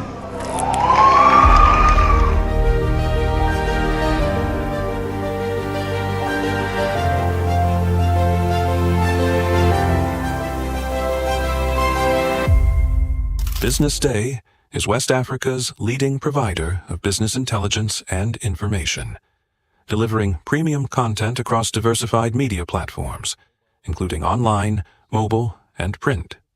Since its inception in 2001 with a weekly newspaper production, BusinessDay has expanded its reach to provide exclusive content accessible through print, mobile, and online channels. Our premium offerings are further enriched with syndicated content from esteemed sources like the Financial Times, The Economist, and the Harvard Business Review. At BusinessDay, our mission is clear: to be the foremost provider of business and financial content, empowering readers to make informed decisions in Nigeria and Africa.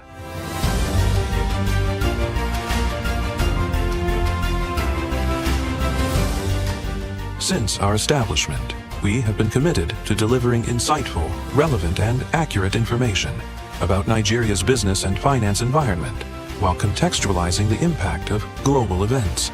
We monitor the stock market, analyze the companies driving it, and report on government policies and their economic implications. For being consistent in organizing these CEO forums for almost the last 14 years, I think this is worth commendation, and I think something that will encourage them to continue. From decoding market trends to dissecting economic shifts, we offer actionable investment ideas and serve as a compass for decision-makers navigating complexity. Beyond headlines, BusinessDay fosters discussions on critical economic issues through impactful conferences and events. These platforms bring industry leaders together to share narratives that drive innovation and spark meaningful dialogues. Our events galvanize connections, bridging the gap between inspiration and achievement.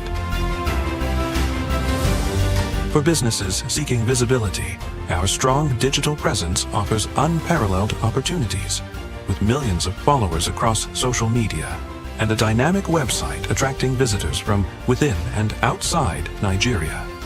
Business Day is the ideal platform to boost visibility for your products and services.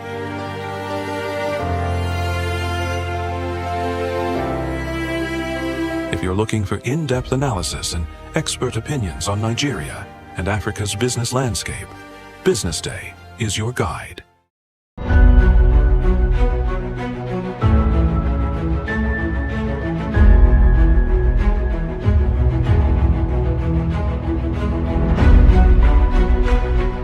On behalf of our author and Business Day, I unveil this book or recommend the book to everybody in Nigeria and elsewhere. As a contributor. Thank you very much.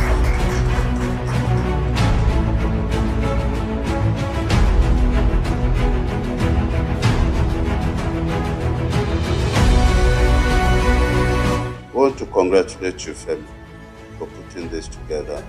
I'd like to thank Frank Agbogu, Business Day, for giving him the platform to do this. I was part of this because our facility was asked to answer questionnaires and fill forms.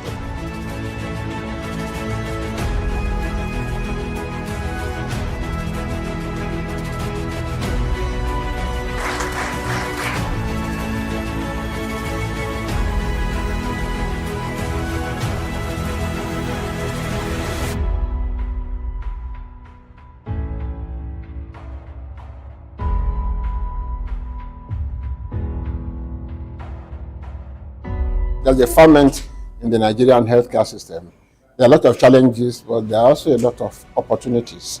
And then the fact that the private sector is beginning now to take its rightful place. It's not now being seen as a competitor of government, but is beginning to occupy to create a larger footprint within healthcare itself in terms of funding, in terms of direct service provision, in terms of even creating the aspirations and in terms of supplying the personnel. And that is how it should be. We are developing a customized health service on both the supply side and the demand side that should be fit for purpose in an environment. The supply side is moving fast, but without looking at the demand side and facilitating it, that is the access of the people who need to use the services.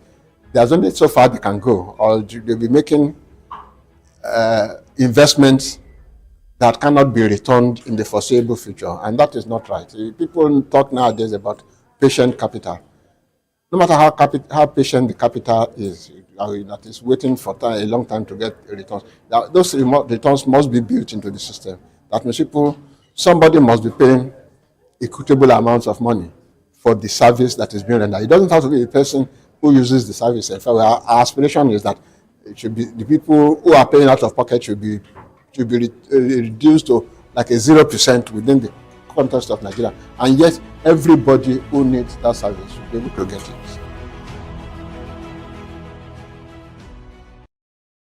Welcome to the Real Talk with Pam podcast, where authenticity meets conversations. I'd had 2 lumpectomy surgeries. I'd had 9 months of chemotherapy, 12 months of Herceptin. I had 4 rounds of radiotherapy. Wow. And to God be the glory, we're now, 2014? So I've been all clear for 13 years. There are certain times that I have disciplined my children, and they don't know this, but if they see this podcast, they'll know, and gone back into my room and wept. Because when you punish them or when you withhold certain privileges, you are actually loving them. When you let them have their way with everything, you are destroying them and destroying yourself. Yeah. Menopausal hormonal therapy, or HRT, is the last resort for many women. But lifestyle, no, don't smoke. Alcohol is terrible. You know, alcohol. It's terrible? Alcohol and smoking would increase your chances of breast cancer way more than HRT would. Right. Oh, wow. There are so many things out there. How many are you going to take? Yeah. What about yam? Yeah. So anything you can take. But the problem is, you hear, oh, that one is good, you buy it. This one is good, and then you They end up having all these different things. Real Talk with Pam remains committed to fostering authentic conversations that inspire and empower. This is Pamela Igbo. I am your host of Real Talk with Pam show.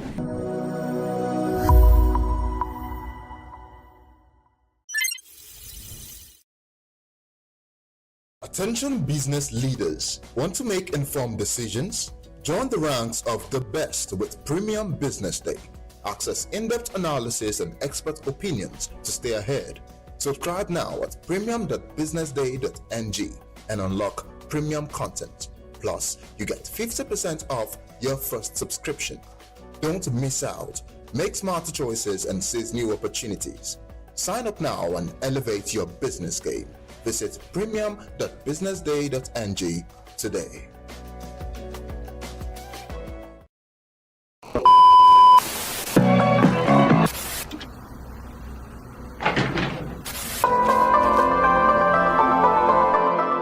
This is the Business Day television broadcast.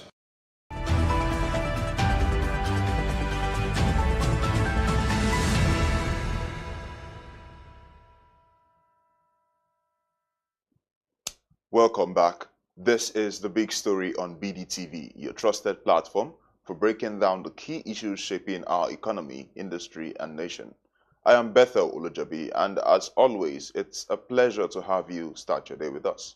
Today, we turn our focus to a rising issue in Nigeria and its borders, the Lakurawa terrorist group. The new armed group called Lakurawa is attacking villages in remote corners of northwestern Nigeria and across the border in Niger, posing new threats to two countries that already suffer from protracted conflict involving several other groups, including Boko Haram. In November, the Nigerian army acknowledged for the first time the existence of Lakurawa and said its members were operating from headquarters in the country's Sokoto and Kebbi states. Today's discussion will take us into the details of this Lakurawa group to help us understand this and its potential effect on Nigeria's security. We are joined by Joshua Bassi, who is the Deputy News Editor at Business Day.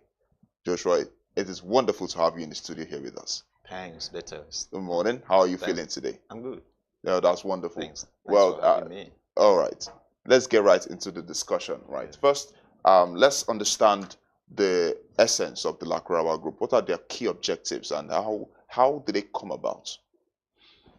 Well, their key objective is not very clear. I mean, it's not very clear exactly what they want. But this is how, sometime in 2018, they came into the northwest part of the country, but they were invited, from what we heard. They were invited by the locals, the leaders within the local communities, to help them fight bandits who were stealing their cow. And so they came in, and initially they were providing some sort of security, protecting and preventing, a bandit from stealing a cow from the locals. Okay, so, but as time went on, they started making themselves laws, so to say, and then started making some demands on the local and the local community, and then people started raising alarm. And after that, they retreated back to the border of Mali, and then, of course, again came back, and then they started, terrorizing the people. I think that was how they came in 2018, and then, but today they have become a real terror group to the people of the community in Sokoto, of course, in Kebbi, particularly local government like Tangasa local government, Gudu local government, in the Sokoto State. And how big of a threat is the Lakurawa group right now? Is this something we should be concerned about? But yeah, before I talk about the threat, let me, perhaps I should say this to help us understand why we having real problem here now. You will ordinarily, you see that like I said, in 2018, when the locals invited these people to come and help them fight, bandits who were stealing their cattle. That should tell us something. Okay, a situation where the local people will actually reach out to a group outside Nigeria to help them fight theft, I would say, or maybe insecurity, as it were. That should be something of concern to every Nigerian. It means that the local security arrangement was so weak that it could not protect the locals in Kebbi and of course in Sokoto State. Okay, and so these people have to then reach out to a group outside Nigeria, because this terrorist group now, the Lakurawa, yes, Lakurawa, were originally around Mali. Yes, they were originally around Mali. So if Nigerians within Nigeria had to reach out to a group, it means that it's such a big concern that the security arrangement within the country was so weak that they could not protect the people. So how do we move from protection to this? Because now there are threats right now to lives and to properties and even to the people who they're supposed to supposedly protect. Yeah. So how do we move from that to where we are right now? They have become a threat because, like I said, when they came in initially, the intention was to help. But when there are arms, and then of course upon securing the people, as it were, they realize that, maybe we are the one providing security. And of course, being that they have arms, they move from protecting, okay, to terrorizing the people. At the point, the people started complaining. And of course, the Nigerian security system initially did not take these guys seriously. They felt that they were no threat. But now, they have become a threat, such that, like you mentioned in your intro, that the Nigerian army acknowledged the fact that these guys are here for the first time in November last year, 2024. The Nigerian army admitted to the threat of this group, And so it is indeed a threat because, as we speak, they're making demands from the locals, they're imposing tax, from the locals, they're imposing tax on cattle, they're imposing tax on their farmland, they're demanding that the people should pay taxes, which should not be. And so, of course, the army had to move in and then, to begin to fight them. But it was after the people have escalated this that the army, moving. But like I said, initially, we didn't take them seriously as a terrorist group. But now they have become a real threat. And the thing is good that the Nigerian army is doing something to curtail them, or possibly eliminate them from the country. Now, this terrorist group were officially termed a terrorist group last year.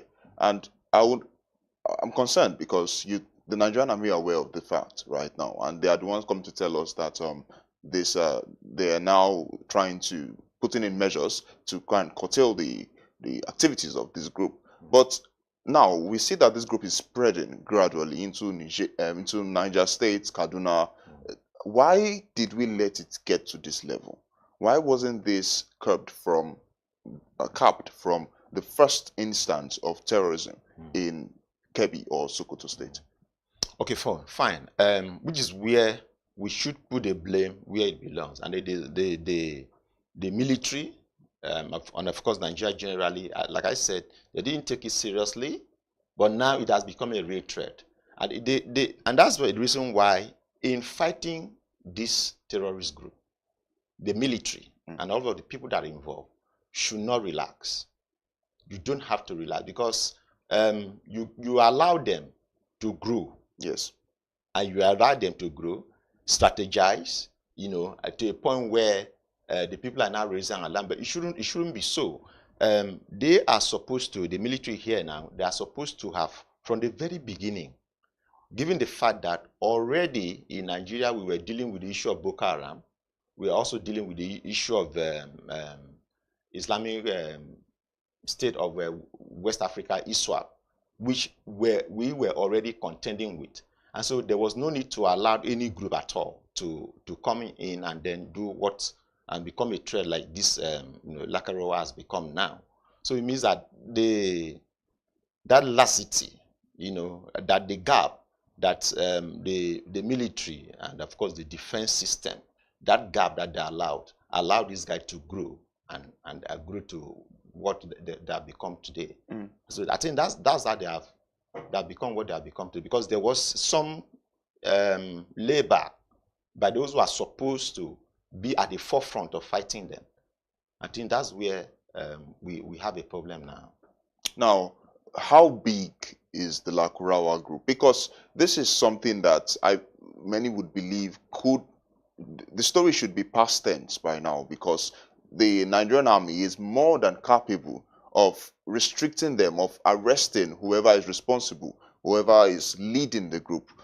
So now that has not happened yet, it makes us curious about how strong, how powerful are they right now? Because obviously they recruit young men, they recruit people. And how are they? Because I mean, the fact that people are coming to them is because they have seen how powerful they are. It's because they've trusted them to protect or to give them whatever they are asking for, financial incentive or whatever it is. But how, you understand? So the question now is, how powerful are they that they are yet to be subdued? Are they that strong? I mean, this is not Boko Haram. But we haven't subdued Boko Haram. Yes, obviously, Boko Haram is an example because this was how it started. We haven't subdued Boko Haram. And it's the reason why we must, as a country, take this very seriously. Because like I said, we're already having problems on our hands with Boko Haram and even other, terrorist group here and there. So we must not, it's the reason why this must not allow to fester. You're right? How big are they? And perhaps what's their strength? Don't forget, every security situation, everywhere thrives on information. Okay, so these people have stayed in the affected states. Because I understand that they've even intermarried the locals. They married the locals, so they've integrated with the locals, such that the locals, before it became obvious to them that this could be a serious threat, they've mingled with them. They've expanded, and they also use strategy. For every new convert, they give them as much as 1 million naira. And for those who are giving them information, they offer them around 10,000 naira to get information. So that information that the locals are giving to them, because they're attracting people, of course, this was us try because we're living in a country with so much poverty. So that's an angle to it. In a country where you have so many people, living below the poverty line, it is easy for a terrorist group like this to use money to attract people. Like I said, they go for new converts in order to expand their operation. They recruit new people, offer them 1 million naira, like we learn, offer them as much as 1 million naira. And for a country, like I said, where there's so much poverty, in the north there's so much poverty, of course, across the country, a group comes around and offer 1 million naira. Okay, join us, we'll give you 1 million naira. That is very, very hard to resist. And then, okay, give us information about what's going on. We offer you 10,000 naira. That's also difficult to resist for the local. So that is the strategy they have used to expand their operation. That's the strategy they have used to get more people to join their ranks. So, and that's how they've expanded, using money as a bait to attract people, to attract people. Of course, again, like I said, they impose taxes on the locals. And so they make money. And with the money they're making, they're able to buy new arms, they're able to buy sophisticated weapons to continue to push their operation.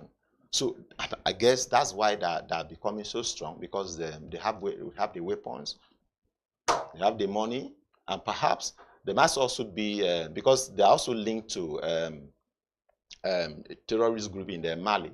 They might also have some, because there's a link, they might also have some financial support coming in from outside the country for them to continue to carry on their operation. And how does this affect the economy? Right? Oh, seriously, in a very big way. We are dealing with issue of insecurity, that's one. And of course, the issue of insecurity also is tied to issue of food production. You're right. So if people can't go to farm because of the presence of these guys, it means that we won't have enough food production. And we don't have enough food production, of course, it can only aggravate the hunger that we are having in the country. So in a very big way, in terms of agriculture, the operation is seriously affecting the economy. And apart from that, is also in the sense that if the local there, those who are into farming, those who are into cattle rearing and all of that, can't carry out those economic activities, of course, we are talking about poverty. It means that it will compound the poverty level around that area. And of course, not just around that area, but nationally, because food production coming from that part of the country, of course, is spread to other part of the country. So in a very serious way, and of course, don't also forget, in terms of funding, okay, in terms of funding, and like you see in this year's budget, the budget for defense has gone quite high to about 4-point-something trillion. If we don't have high-level security, high-level insecurity in the country, perhaps we may not need to spend so much. All right, so that money could be put into other areas where fund is needed. Maybe education, maybe health, maybe infrastructure. You understand? So, but you can see now the defense is taking a very huge chunk of the national budget. So in that way, it's affecting them. And then of course again, those that are recruiting, perhaps young people who should probably go to school. Young people should probably find one skill or the other, learn one skill or the other to be able to better their future as they grow. And so, but they are recruiting them now into terrorist activities. So in that way, they kind of, cut short their future or made their future to be bleak. Okay, so you can't, those people, those children that are recruiting can compete favorably with children in other parts of the country who are in school today. So their future is also at risk here. So in diverse way, the activities of Lakaroa is really affecting the economy, the national economy, in several ways. I would have loved to take you up on that issue of funding, because it seems that we're spending so much money with very little results. Because of Boko Haram, for example, been fighting for over 15 years, and then Lakaroa group again coming up in 2018 thereabouts. And but unfortunately, we don't have much time. Moving on, still on insecurity, Anambra residents are lamenting the serious fighting in the state, which have led to loss of lives and destruction of properties at Umbosi, Ihiala local government, Anambra State. Insecurity is now a very big concern in the country, from Lakurawa to unknown gunmen in the southeast and others. So, Sebasi, I would come back to you and ask you that many people have attributed the cause of the detention of IPOB leader Nnamdi Kanu to what is going on in the state. What is your view on this? No, but was it last year we were speaking? I've had cause to say that I want to see Mr. President find a political solution to the Nnamdi Kanu case, and that is continued detention, because it's not helping anybody. And like I said the other time, that lawsuits, to rely on legality to resolve this matter, we are not seeing any end to it, because this case has gone on and on and on. And we are not even seeing any inside. So why not find a political, and by political solution I mean, why not call these those who are supposed to manage Nnamdi Kanu and say, look, I'm going to release this guy, because people have continued to tie the insecurity in the southeast to the continued detention of Nnamdi Kanu. So I would love to see a situation where the president will say, okay, let's try something. Let's release him, give him condition. We release you, and then we see whether the insecurity in the southeast might just come down. But talking about Anambra State specifically, I think that the governor of Anambra State should help in that state, because I was listening to a member of the Anambra State House Assembly who was directly, accusing the governor of poor funding or inadequate funding of security operation in the state. He was actually asking, what is the governor doing with the security vote? I mean, a member of Anambra State House of Assembly was the one saying this. Well, I don't know, but this is what the member of the State House of Assembly was saying. And so there is need for the governor to, help, maybe in terms of provision, because the Anambra State House of Assembly member also said that the police, the paramilitary institutions, and the rest of them are also complaining that they don't have enough logistical support. They don't have enough funding to be able to carry out their operation in Anambra State. Yeah, so it's a challenge. A lot of these institutions are federal institutions, and so should be properly funded. But again, the state governor, the state government should also help in providing support, in providing some level of funding to enable them to effectively carry out the operation in the state.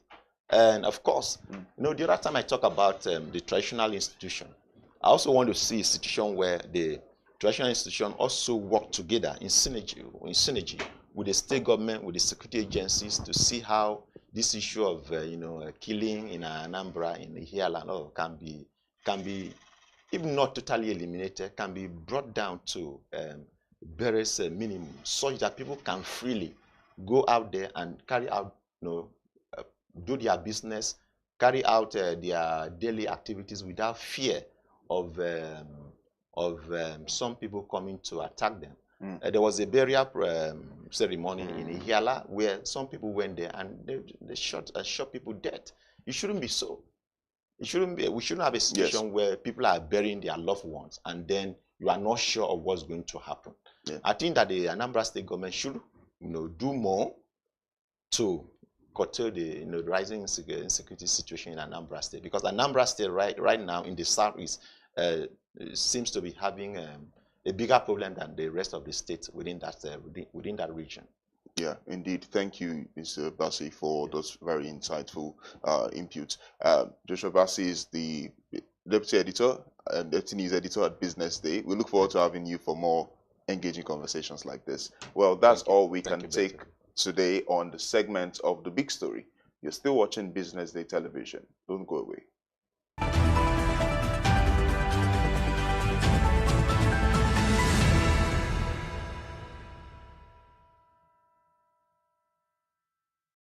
Attention business leaders. Want to make informed decisions?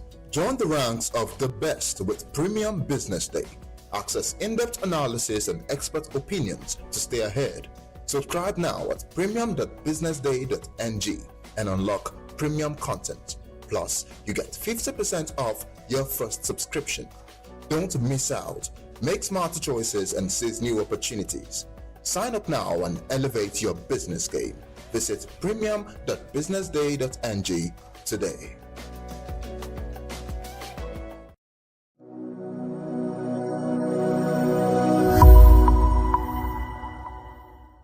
Hello and welcome to the Business Day special. My name is Elizabeth Musa and today I'm seated with Pamela Egbo, the host of Real Talk with Pam, coming soon to your TV screens. And guess what? We will be talking all about our show today. Welcome.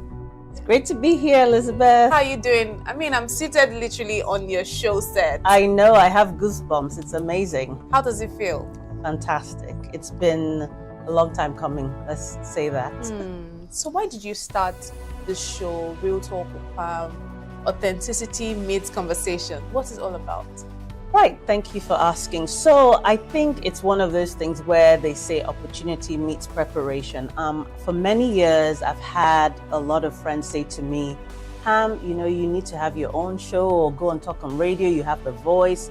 Because anyone who knows me knows I like to talk. I like to talk. I'm one of those people, if I get into a room, I feel very comfortable going to anybody and just starting a conversation. I've always been like that. I can talk to anybody. And so I felt like, and also with my career, I've always had, you know, opportunities to speak. But what's really in my heart is speaking about real issues that affect us as human beings, but particularly women on a daily basis. Think about Business Day. I know you guys feature a lot of great women doing amazing things in the industry, in the business world. But I feel like regardless of that, you still have women who are living lives every day, who are still mothers. Some of them are going through health issues. Some of them have financial challenges. Some of them are going through just life is still lifing for a lot of people. So I was like, you know, we need to put a spotlight on that. I know that there are a lot of people who are talking, but I think particularly in Nigeria, I find that we have a tendency, maybe it's a cultural norm, not to be really open. You know, we're strong people, so sometimes we like to put up a front, or it's just natural. We just think, let us just suck it up and just get on with life. But I found that, you know, we are relational beings. That's the way God made us, to be able to support one another. And I thought that having a show where we can really be authentic, it's not about just talking for talking's sake, but really thinking about what are the real issues that women deal with. It's predominantly a show for women, although I might have some men along the way, but it's predominantly a show for women to be able to share their lived experiences. And say, this is what I'm going through, this is how I've been able to overcome it, these are the challenges. Inspire one person, even if it's one person I inspire that says, you know what, if she can go through that and is still standing, then I can do that too. So that's predominantly why I started this show. I'm very, very excited for you. I'm excited for this show. I'm just looking forward to seeing the conversations that will be stemming from this show, shining a spotlight on these conversations that could now lead to a solution to this problem. Exactly. Yeah. So who are the kind of guests we're looking to see on this show? You've already said that women. So do we have a sneak peek to the kind of women that will be? Well, to be honest, I want to put the spotlight on the everyday woman, to be honest. I might have a few celebrities on, a few people who are well known in their field, who are doctors, or I might have an industry person, but predominantly it's your everyday woman who is going through things, or who wants to just share about what they're doing. So whether you're an entrepreneur or a person who's been through, you know, a bereavement, or been through a health challenge, or have something to say about, you know, what has helped them be the woman that they are today. So it's going to be a plethora, a cornucopia of different types of women. So yeah, I'm looking forward to that. Wow. When are we expecting the first episode of this show? So we've already started filming, and I'm hoping that, you know, very soon we'll start bringing out teasers, but the first show is going to air second week of January. And hopefully people will connect and basically be inspired, and will get great fellowship. You know what? Tell us precisely, you've spoken to us about, you've just been giving us, it's more like you're just giving us teasers, like the show is going to be about women, you know, shining light on certain conversations. Do you want to just pinpoint certain topics that the viewers should expect? Okay, so far, viewers, we have shot a show on the menopause. For example, we have talked about health and fitness for women, particularly women who are over 50s or in the perimenopause phase. We'll be talking about today, as I speak, I'm on set, we'll be talking about women who've gone through divorce and life after divorce. We'll be talking about people who have gone through bereavement. I'll have entrepreneurs on the show to showcase what they do. We'll be talking about relationships, particularly in the Nigerian context, and we know how that is. There will be no conversation off this table, to be honest, but we just want to be authentic about it, not sugarcoat it. And nothing is off. Nothing is off the table. We're going to be talking about, dating. We're going to be talking about sex, but not in a sleazy way, obviously. But yeah, real issues that affect real people, flesh and blood. Yes. So how do you feel at the end of every show? So far, so good. You've been able to shoot some episodes. How do you feel? Amazing. I feel great. I feel like it's a calling of mine. I think it runs in the family a little bit. My sister was a journalist. I don't have any formal journalistic training, but I think it's a passion, and I'm hoping that that passion will shine through, of wanting to just be real and help other people to be real. That if that is the thing that I achieve, then I'm happy. And I think you're doing very great. I think Thank I'm you. also inspired for. Should I be saying this year? Because people will know, like, it's like she's seen a few episodes. Because I mean, I've seen a few of the episodes that you've done, and they're really amazing. And I can't wait to see how the audience, how the viewers that Real Talk with Pam will get. I can't wait to see how they accept this show. But what do you want to tell the viewers as we close? Yeah, I want to just say I'm hoping that you guys will connect with Real Talk with Pam. I'd like you to just have an open heart, share the links with your friend when the teasers come out, and I'm hoping that we will create a movement of women who are authentic and who have real conversations. Thank you very much. Thank you so much for watching. This has been the Business Day special, and I've been speaking with Pamela Egbo, the host of Real Talk with Pam, coming soon to your screen on Business Day TV. Keep watching.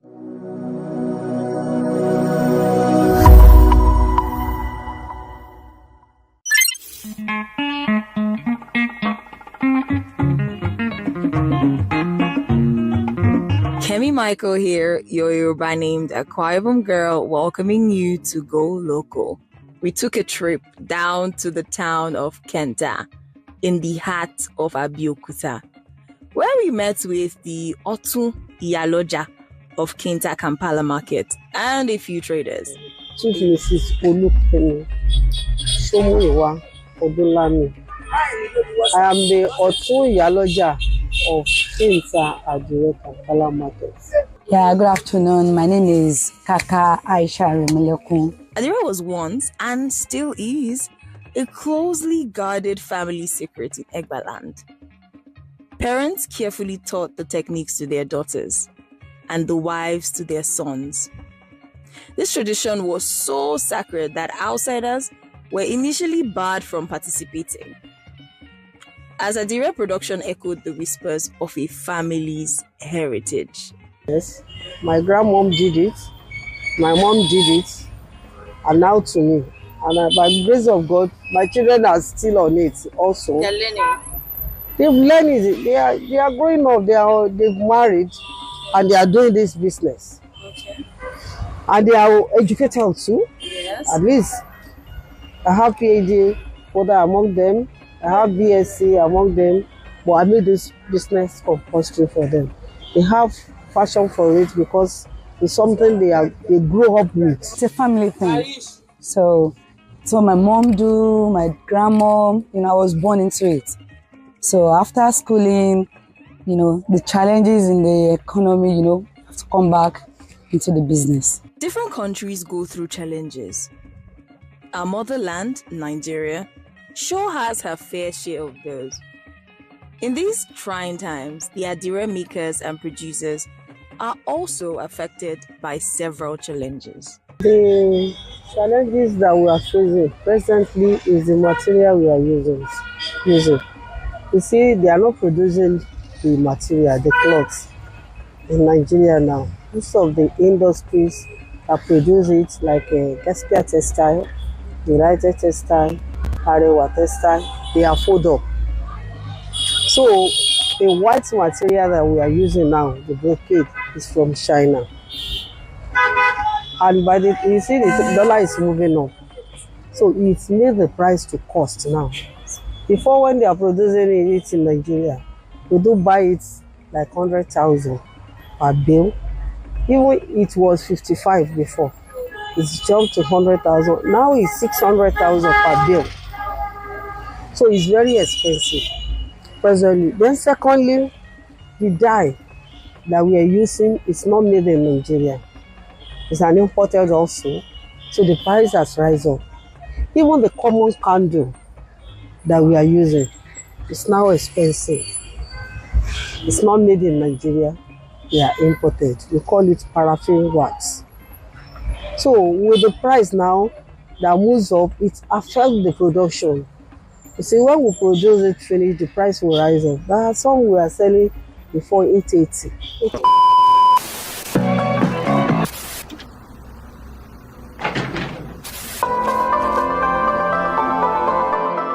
This is the Business Day television broadcast.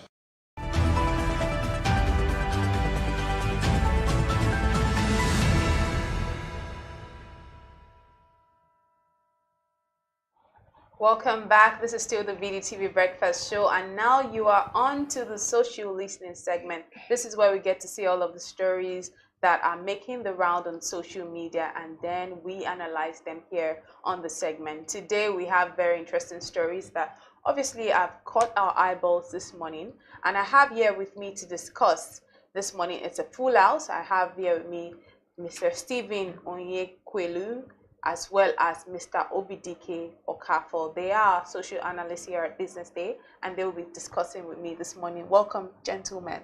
Thank you, Lizzie. Thank you. Let me start by asking, how was your weekend? Short. It was short, Abby. Yeah, it was short. Are you? It's like you're echoing what he said. Yes, I'm echoing. Was your today. weekend short? Okay, I had. I think maybe it was refreshing, so I would say, because I slept. Yeah, I really slept yesterday, and it was good. Yeah. Awesome. Mr. Obidike, yours was? Mine was short. There were too many things happening at the same time, and before I know, the weekend was over. Eventful then. Eventful, Yes. That's eventful. That's what made it short.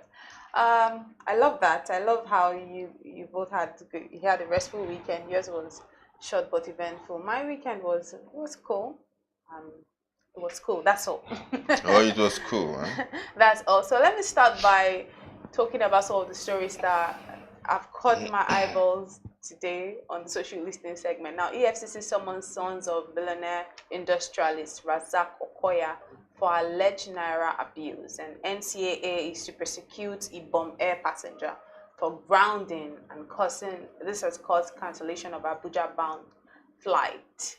Well, let's talk about the stories.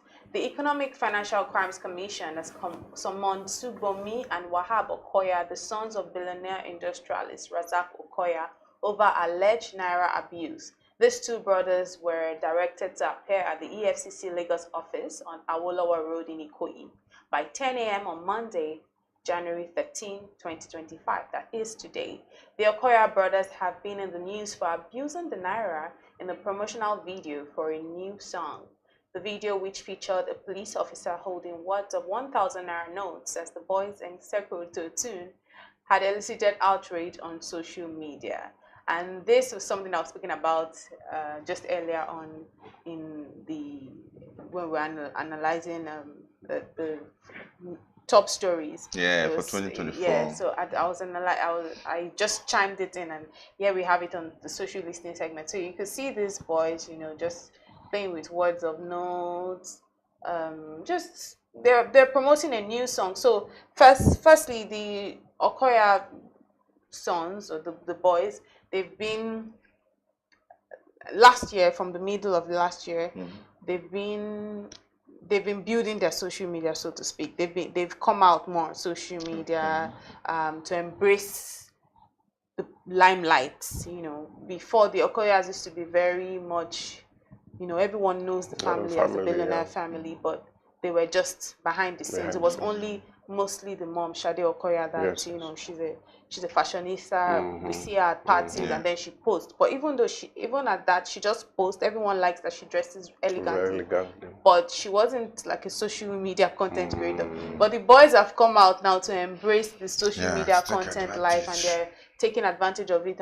But then maybe with what's going on now, they may need to know how to draw the line in the kind of things that they do on social media, and that's why this whatever is happening now is happening. So today there's someone to court to them, to the station today. They're supposed to meet, but let's see some of the reactions, and I'll get your reactions to this stories on social media. Sure.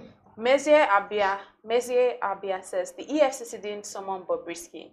The EFCC tracked Bobrisky down and arrested him for committing same offense as the billionaire's son.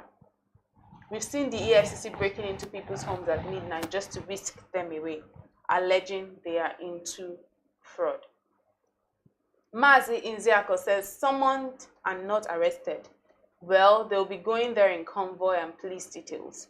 Poor man do something, them arrest them. Rich man do something, them someone so there's a difference. Dr. P says EFCC summoned billionaires. Interesting. When it's poor Nigerians, they bring the whole squad. But with the rich, it's kindly RSVP, in quotes. Says justice in Nigeria seems to wear designer shoes. Only walks fast for the powerful. Well, that's as much reactions. But I'd seen earlier that the policeman that was in the video, I don't know if you were paying attention to the policeman in the video. I'd seen earlier that the police had called him to order. That particular arrested him. But I think that's why people on social media are saying, okay, so they arrested the policeman, now the sons were summoned. But let me hear your reactions to it. Yeah, it's interesting. Remember, we had this conversation the other day, and we said there isn't any stopping of this Naira spraying anytime soon. Right? We continue. Even after this, we still continue. You know, but the unfortunate ones, you will likely be caught on camera because there are cameras everywhere these days, and then there's social media that they are trying to take advantage of to build their personal brands, which it can also backfire sometimes, you know. And so why would they spread Naira? Because they have the Naira, and but let's see how this case unfolds. Because you see what happened to Bobrisky. The Cubana chief priest, his case was also, remember we said that maybe he played it smart and got a good lawyer, pleaded guilty, and was I think he paid some fine. And then with this case now, we'll see how these things unfold. I don't think anything will unfold in this case. Like they said, they just summon them. They'll probably just caution them, don't do it again and whatnot. That's what I'm saying. Yeah, I mean, that's possible. And that's why it's summoned. That's why it is the case of summoned. Yeah, I don't know how it's going to progress.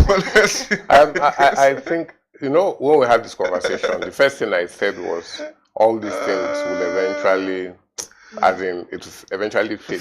Because the truth is, you cannot. It's force of habit. Yes. You can't go to a party and not want to spray, even if you're not rich, even if you're middle class, even if you're lower class. I never want to spray. No, I'm sorry. They are among the few. But you're the 1%. But the bottom line is, it's natural. In fact, it's literally cultural when people go for events. Literally. No, it's not a culture as in like African culture. It's a culture that we've developed over a long period. Because if you go to from as far as the 70s and the 80s, people are spraying money as far back as then. So it's not. So now trying to stop it, it's for me it's almost impossible. Trying to regulate it. It will take time for people to get used to it because we're already used to a certain lifestyle. It's like a lifestyle, literally. It is. But the only thing now is when the law comes out in regulating, there seems to be, they have shown publicly that there is a measure of take everything they say or do with a pinch of salt. See Bobrisky, for each case, they approached it differently. For Bobrisky, they whisked him away literally. For Obi, what's his name? Obi Cubana Chief Priest. Yes. For Cubana Chief Priest, they this kind of, it wasn't really an arrest per se. They didn't come and whisk him away, but he had to go to court, and they took him to court, and he got a good lawyer, and he just paid a fine and moved on with his life. In the case of the Okoya boys, or the Okoya brothers, I think they were summoned. They were summoned, and Okoya is, the family is a big family. The family has like a lot of standing, and besides there was a policeman in the video and all of that. So when you see something like that, you know that these people are moneyed, and in most cases, when you have money like that, there is some kind of leniency and all of that. But hasn't anybody asked why is it that EFCC, when you look at it, most of the people that are always in the limelight are the prominent people in society, those are the people that EFCC go after. But when you think about it, it makes a lot of sense because they are supposed to be the role model citizens. Even when you go to America, most of the people that they arrest or treat harshly are the people look up to. Those are the ones that they go after most. I don't even think that they only go after the people that are prominent. I don't think they only go after the people that are prominent. I'm just saying it based off on what I've observed, and those are the ones that are in the news. Those are the ones that people talk about. And I feel the reason why they do that is to help create awareness that these things still exist, which makes a lot of sense when you think about it. So they are trying to use this to give like an example. Just I don't know whether the example is working or not. Give an example of you can be arrested for abusing the naira, etc. But the brothers will just go away with a slap on the wrist. I do hope that at least this serves as some sort of deterrence for them to know that there are just some things you don't do. As much as they are, I know that the parents, I'm looking from the parent point of view. When I see their posts, I'm sure the parents are just like, let them just display their youthful exuberance. Because I look at them so many times, I'm just like, these are just children being children. Because they're doing too much. Like the way they are going about this, their own embracing limelight, it's a little bit. Yeah, I mean, they feel they need to catch up. They feel look at this now. Like you don't see, and like I mentioned earlier, I was talking about some of the billionaire children that we know, the ones that enjoy the limelight and embrace the limelight. And I made an example of the $10. Yes, they are public figures. True. But maybe they have, I don't know, the way they are going about it is with more finesse. But the way these Okoya children are going, but then again, I know that they are younger. But even when Kopi and the Temi were younger, they were still not doing things this way. Like, what's this? This is very tacky. I think it also has to do. You could promote yourself. I also believe it has to do with the way children are raised, the way they are brought up, and the kind of eye the parents put on them. I have a funny feeling that when it comes to the brothers, the parents were like, just allow them to, give them just do your thing. Be yourself, do your thing. We are not going to, do anything to disturb you from doing whatever as your heart pleases and all this kind of and it's a new generation too. There's a generation that is a little more, a little less restrained, and so there's this idea of authenticity that you find among. I don't know which generation is that, Gen Z, a bit Gen Z. Yeah, and so there's let me be myself, and then they call it all the aura thing you hear, language you hear. All the aura. No, it's obvious that you are not Gen Z. You cannot relate because you are using it in the wrong way. I'm sure the Gen Zs that are watching will know that you are using it the wrong way. But if I want to be Gen Z, if I was Gen, I would. See, they've lost aura points for me because that's what they call it. They lost aura points in my books. Because I don't understand why you are playing with money and doing all of that. The other time, they also had, for this same boy that is into music, in the songs, let's not go to the song. What music was that? Let's not talk about the song. it will be hilarious. Is it the brothers that were singing? So one of the Shubomi is now trying to venture into music. Is it Shubomi or Wahab? Okay. One of them is venturing into music, of which even he will be singing, or he has artists that will be singing on that. He's singing. He has dropped one. This song. Sorry. It's a single or something. This song, I think the next episode, well, if we have to have this conversation, we'll have to bring a younger person that probably also knows to kind of balance this conversation. Because I'm the one giving him. So he had sung a song earlier, and then that was even making the rounds on social media because people were like, we don't understand the song. Like, you could not understand the sonic patterns of the song. And some people were making fun of it on social media too. Like, I don't understand. You know how social media I'll try and listen to this. So like, I don't understand this song. So that there's that. And when he was promoting, first time was promoting the song, that one made a little bit more sense to me, even though, so he had gone to the Eleganza, the father's company, yes. And then he had so there's this, I think they need to be really trained, because if I'm looking at it more seriously, I was laughing, but then if I'm looking at it more seriously, then he had used the staff. It was basically, I can't remember, but it was basically making them to do stuff in the video.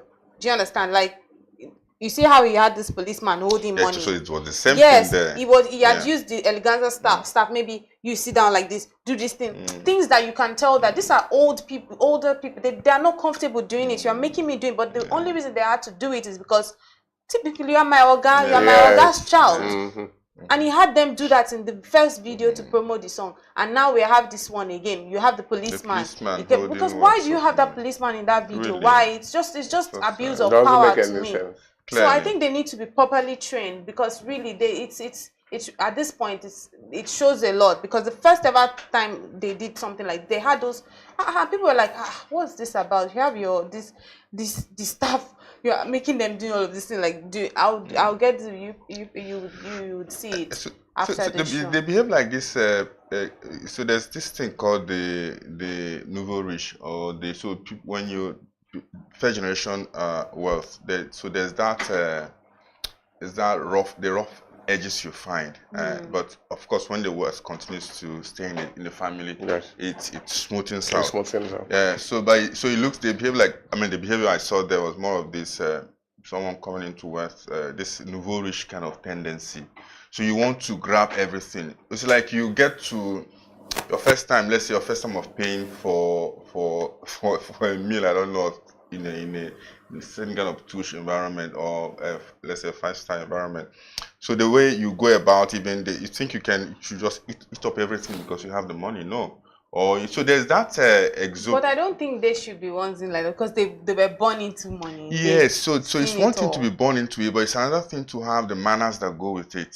No, I believe they will learn with time. I think they will learn too. They will learn. They're still, I think, just like as Mr. Obidike had mentioned as well, I think the parents are just leaving them like, let's just let them. But then one thing I've learned about money is that you can't buy class, really. No. You can't. So there are people that have money, and then there are people that don't even have as much money, but the way they conduct themselves is different. So that's one thing that you surely cannot buy. But let's move on now. A passenger on the recent Ibom Air flight from Uyo to Abuja will have to face prosecution for allegedly holding the flight hostage, resulting in its cancellation.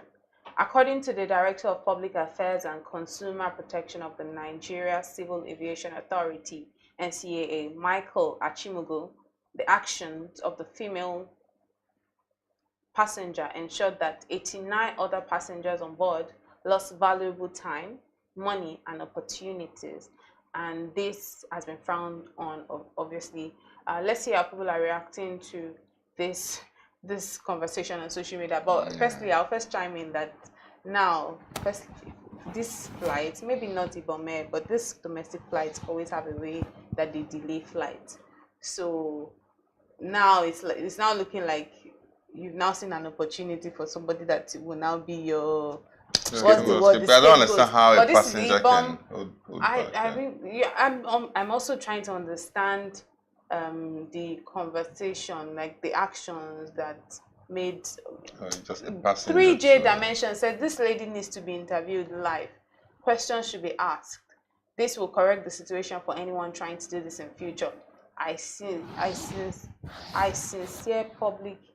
Sincere public question needed from this lady. Let's see more reactions. Mazi Darlington Okore says, I blame Ibom Air for not taking action sooner and rather letting things get to the point of flight cancellation. Sammy A said, exactly, she must be held criminally liable for all losses incurred by both the Ibom Air, the airport, and the passengers. Some people need extra measures to ensure they remember their own training. Well, I think firstly, it's an interesting one that whatever actions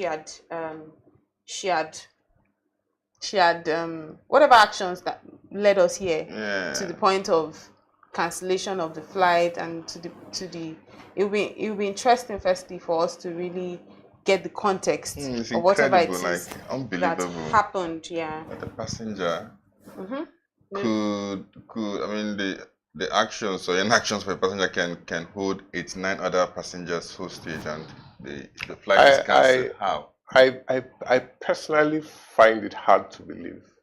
I can't say for sure what exactly it was, but as long as she wasn't A, holding a gun, B, she wasn't, she didn't, there was no bodily harm done to any of the other passengers, which required the flight to be delayed because they needed to treat the person that, that was attacked or harmed. I still don't see, I don't see, I'm trying to understand what's the extent that the airline is putting all the blame on her. Like you earlier said, most airlines, especially local flights, have a habit of delaying flights, cancelling flights and everything. And this might just be a way of... Okay, so what I understand is that our luggage was above the, it was offloaded because of weight. Okay. So when the flight, I think when the flight was about to start, then she had realized that her luggage was not on. She had realized that luggage wasn't on, and she angrily stepped down from the aircraft and insisted that her bags be loaded. So you can obviously see how this will. They could obviously see. They said even the intervention of Fan and the pilot did not let her budge. So you see, Fan had to step in, pilot had to step in. She didn't budge. The pilot offered to carry her checked-in bag in the cabin, but the size did not fit. All the while, the pilot was taking note of the time because Uyo was a sunset airport and the airspace would be shut down any moment. So then they explained to her that she would have to be deboarded if she refused to travel without the bag. She asked to be allowed to pick her handbag from the cabin, only to get in there and block the aisle, insisting that the flight would not depart without her bags. Now, amongst the 89 other passengers, there was also an infant, a chef, who were traveling to a paid gig, and they had to be delayed because of it. Everything I've said, can you see how but the question I want to ask, don't they have, because as long as when they give you your ticket, it is written there, if your load, if the weight of the load is above a certain distance, you will not be allowed to. Usually be. And the minute that thing is written there, there's a written agreement on your ticket, and you have bought the ticket. So that means you have agreed to those things. So if they say you can't, if they say your luggage, because you're carrying overload, and you can't board the plane, you should come down. You have no case for argument. Because if you go to a court of law and they present that ticket and they show where it is written there that you can't block, you're also trying to say, so they actually have a case. But if you ask me, because of the importance or the urgency of these things, they have security agents there. They'll have got security agents to kindly take a, if you go to other parts of the world, that's what they'll have done. It shouldn't have gotten I think to it's this. the way you say it shouldn't have gotten, but Yeah, I think it's the way so she went about it. Like, she literally stepped down. They shouldn't have let her in the first place. So you're checking passengers in, right? And you notice you don't have anybody. How did she even enter the plane? How did she even enter the plane? Really? Once you notice, it was when they checked the load. It's not where the plane is. No. So she would have known. At least I've gone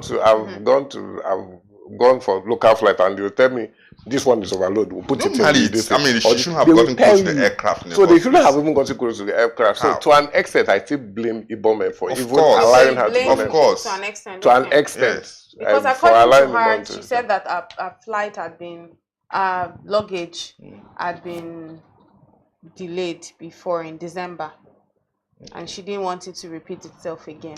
So she would have learned the lesson instead of putting other people. For me, they'll have gotten security agents to get her out of that place, and the plane will have gone. I'm sorry, they didn't manage it. They didn't manage it. Ibom manage it. She shouldn't have even got close to the aircraft. She shouldn't have. Ibom did not manage it well at all.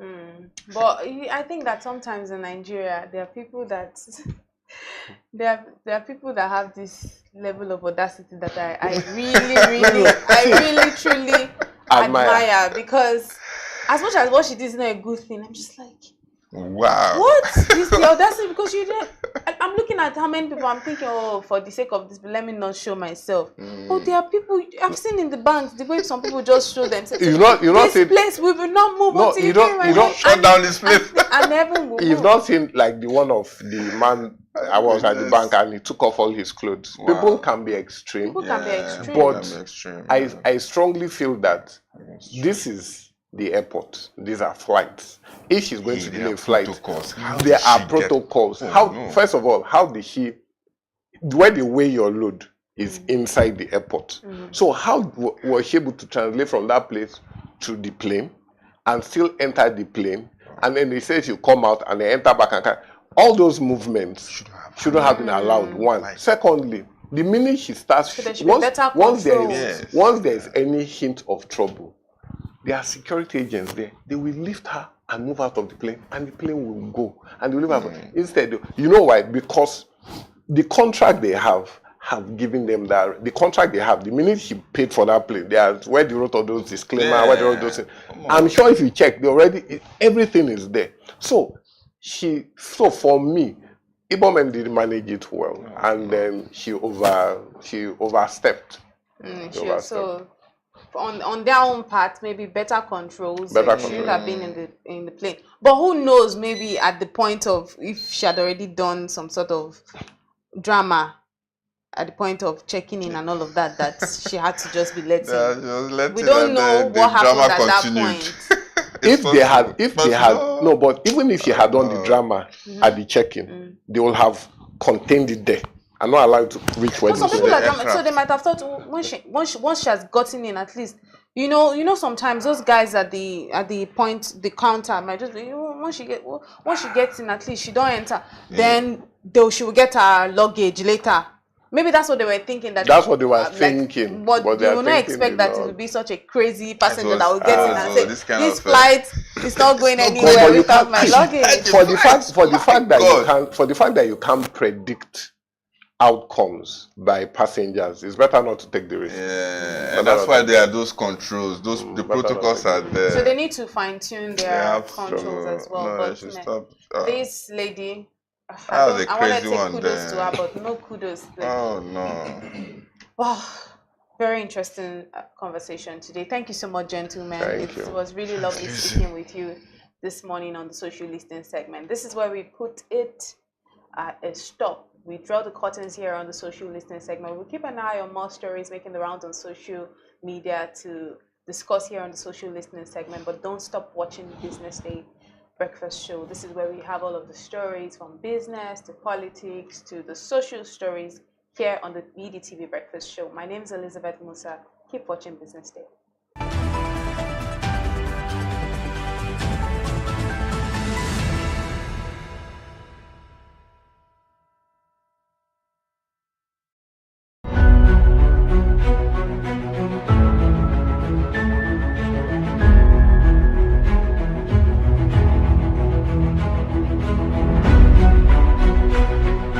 On behalf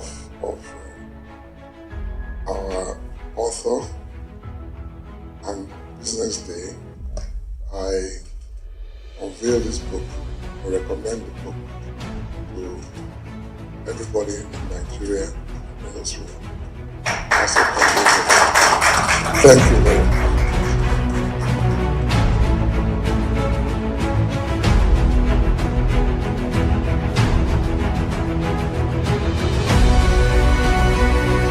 I want to congratulate you, Femi, for putting this together. I'd like to thank Frank Agbogu, Business Day, for giving him the platform to do this. I was part of this because our facility was asked to answer questionnaires and fill forms.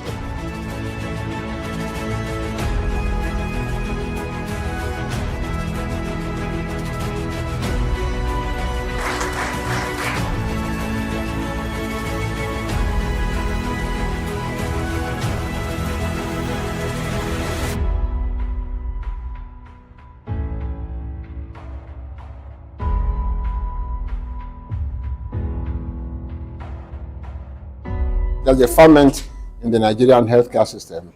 There are a lot of challenges, but there are also a lot of opportunities.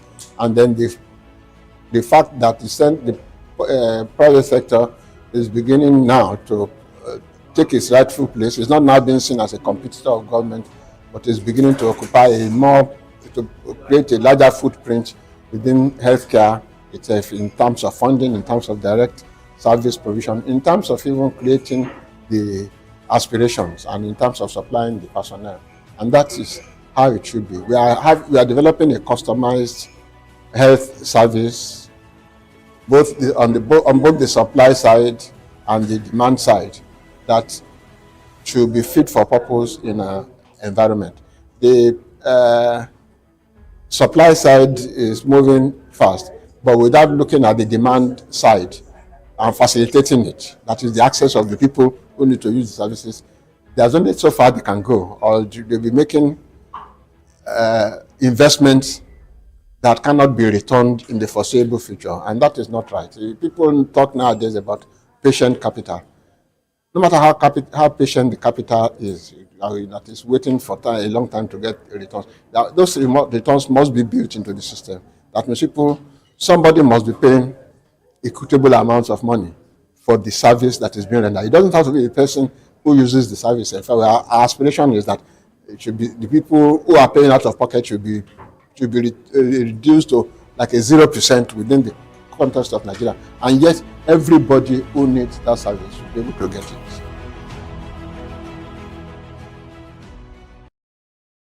Hello there, welcome to the Business Day exclusive. My name is Elizabeth Musa, and today I'm in conversations with Ms. Adaora Ayoade. She is the MD, CEO, and lead coach of EZ37 Solutions Limited, and she has over 30 years of diverse industry experience in HR and management consulting. She's a professional coach focusing on executive and strategic leadership. Welcome to the show, ma'am. Thank you so much, Lizzie. Great to be here. Awesome. Very lovely to be speaking to you today, and you look awesome. Thank you. Thank you. So let me start by asking, how did you, find yourself in this field of, professional coaching, and what are some of the impacts that your time on this job, what are some of the impacts that you have recorded? Interestingly, the way I found myself in this space was based on a request from a multinational client who recognized they had a need for coaching in their organization and reached out to me. And really that was where the journey started and my whole interest and passion in coaching began. Now, with regards to the impact of coaching and the achievements recorded in the many years that I've been in this space, I would say that I'm increasingly and really very grateful to Almighty God, because there have been so many numerous achievements along the way that I struggle to think of which one to actually name as the greatest achievement. From being the president of ICF Nigeria chapter. ICF is the International Coaching Federation, which is the leading and largest body of professional coaches globally. So from being the president of the Nigerian chapter to being the global co-leader for Europe, Middle East, and Africa for ICF Education. Fantastic. Thank you. To being featured in Forbes, to having co-authored, the very first book on professional coaching in Nigeria, which is, coaching from the African perspective, to having received awards, leadership award, and most recently a Coaching Excellence Award. There have been so many achievements, and even the testimonials I have received from numerous organizational leaders that I support, multinational organizational leaders, who talk about the impact that coaching has had, not just on their personal lives, but even contributing to the success of their professional lives and, towards the impact in their organizations. When they talk about how coaching has led to and contributed to success in their organizations and the ROI that they were expecting, having received that, it's really been huge achievements for me and very rewarding. I would really say that the greatest achievement would be serving as a CEO of EZ37 Solutions. We are one of two accredited organizations in Nigeria by the ICF. And so being able to support thousands of individuals all over the world to transform lives, to impact organizations, really has been the greatest achievement. So really it's being the CEO of EZ37 Solutions and working with really incredible team members. That has been my greatest achievement. Fantastic. So what role do you think that coaching plays in organizational and individual transformation in general? So Lizzie, we're in a very fast-paced world, and we really cannot bring the knowledge of yesterday to solve the ever-changing problems of today. And so for individuals, coaching unlocks their potential. It really helps them to have a growth mindset, to really consider creative and innovative ways to find solutions to a number of challenges that they may be facing. Sometimes they have, obstacles they have to cross, and they're looking for ways to be able to do that. So coaching unlocks the potential of individuals, untapped potential. It unlocks that. And then for organizations, you find that, coaching really supports in improving performance. Organizations have goals that they want to achieve.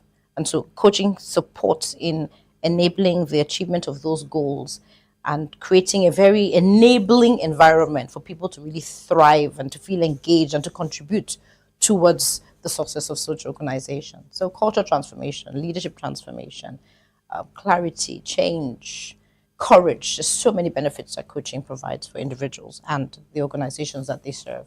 Yeah, fantastic. And but speaking of leadership transformation, what are some of the areas that you have seen in your time working as a professional coach? What are some of the areas that you've seen leaders lacking in? So interestingly, self-awareness.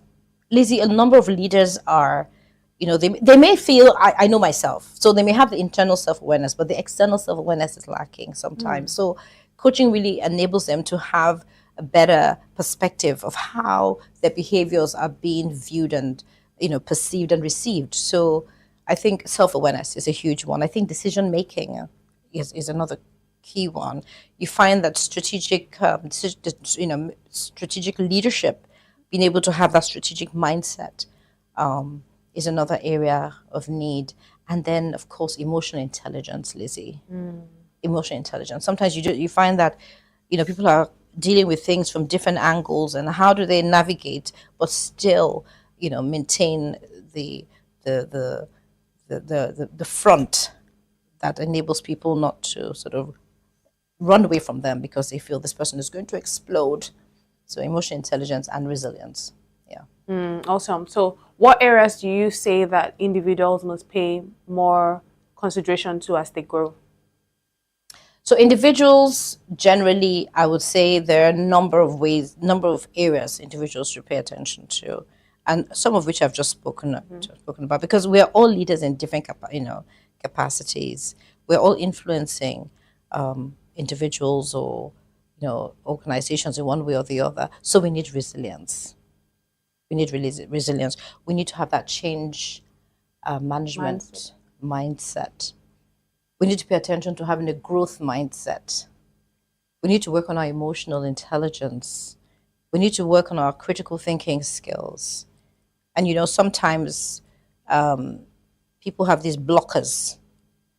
Some people call it obstacles, things that get in the way. And coaching helps them to, in that safe, non-judgmental space, it enables them to look beyond those obstacles to identify solutions that they may not even have realized was within them. So, these are some of the areas that people, individuals, leaders should pay attention to. Fantastic. So knowing full well about the importance of coaching and all of these things you've said, are there sectors in Nigeria that need urgent coaching attention? That's an interesting one, Lizzie. I think I would say almost every sector in Nigeria could really benefit from, coaching and coaching interventions. In particular, sectors that there's a lot of high pressure, a lot of stress, there's a lot of, high targets to be met. Such sectors could actually really benefit from coaching because they're looking at ways to think creatively, to come up with novel and new ways to stay competitive. So you find sectors like finance sector, very fast paced. You have people having some targets and you're like, this is interesting. So financial sector, oil and gas, you have, telecommunications, FMCG, sectors where they really need leadership development. They need improved governance. They need effective policies and programs. So across various sectors, coaching is needed. Good. So would you say Nigerians are engaging enough in the areas of coaching? And what would you say are some of the best practices that will make, Nigerians thrive when they adopt coaching? I don't know that generally people employ professional coaches. It seems to be like something that is very elitist, like, oh, have I finished eating and I want to employ a professional coach? So what would you say are some of the best practices that Nigerians can actually adopt in terms of engaging with professional coaching? So I would say that, the awareness of coaching is growing in Nigeria. And I really want to applaud BusinessDay and, the efforts being made to create the awareness around coaching, because there's still a lot of room for people to recognize the transformational impact, the benefits of coaching. And when you say it's seemed as elitist, there's a lot more democratization of coaching. People are embracing coaching at different levels of organizations, or even entrepreneurs, even individuals, not just businesses. I would say that I spoke about the International Coaching Federation earlier. Yes, you did. And they are the gold standard. Now, I am an ICF professionally credentialed coach, right? I'm certified by this gold standard.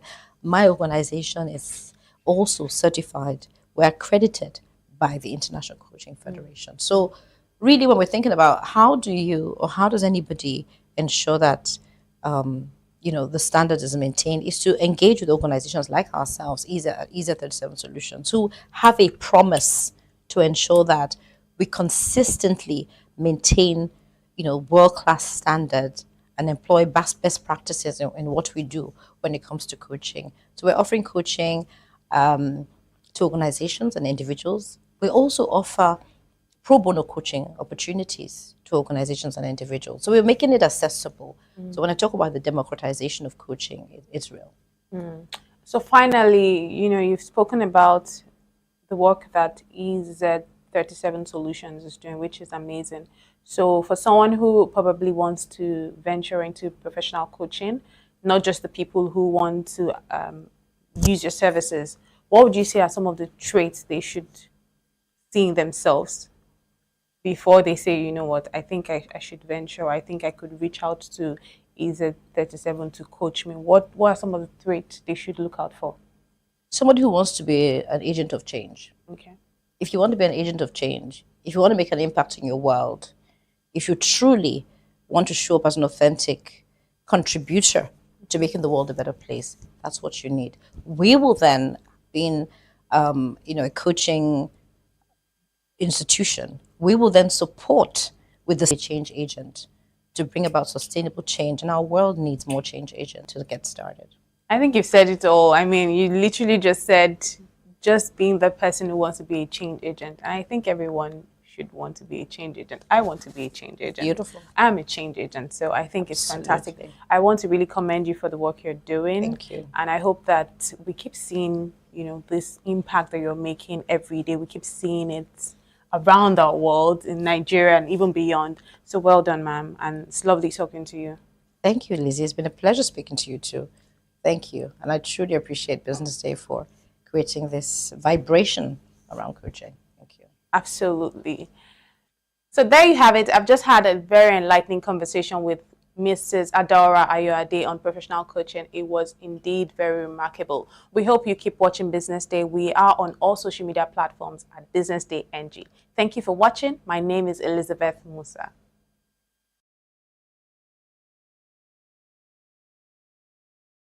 Welcome to the Real Talk with Pam podcast, where authenticity meets conversations. I'd had 2 lumpectomy surgeries. I'd had 9 months of chemotherapy, 12 months of Herceptin. I had 4 rounds of radiotherapy. Wow. And to God be the glory, we're now, 2014? So I've been all clear for 13 years. There are certain times that I have disciplined my children, and they don't know this, but if they see this podcast, they'll know, and gone back into my room and wept. Because when you punish them or when you withhold certain privileges, you are actually loving them. When you let them have their way with everything, you are destroying them and destroying yourself. Menopausal hormonal therapy, or HRT, is the last resort for many women. But lifestyle, don't smoke. Alcohol is terrible. Alcohol. It's terrible? Alcohol and smoking would increase your chances of breast cancer way more than HRT would. Right. Oh, wow. There are so many things out there. How many are you going to take? Yeah. What about Yeah. So many you can take. But the problem is, you hear, that one is good, you buy it. This one is good. And then they end up having all these different things. Real Talk with Pam remains committed to fostering authentic conversations that inspire and empower. This is Pamela Igbo. I am your host of Real Talk with Pam show.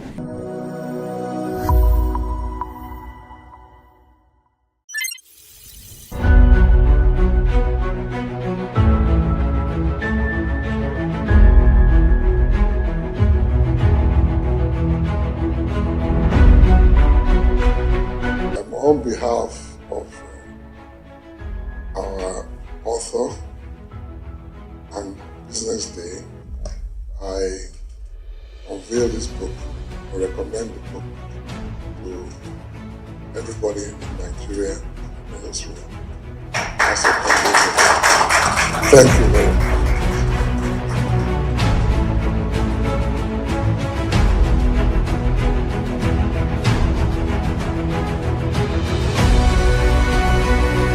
I want to congratulate you, Femi, for putting this together. I'd like to thank Frank Agbogu, Business Day, for giving him the platform to do this. I was part of this because our facility was asked to answer questionnaires and fill forms.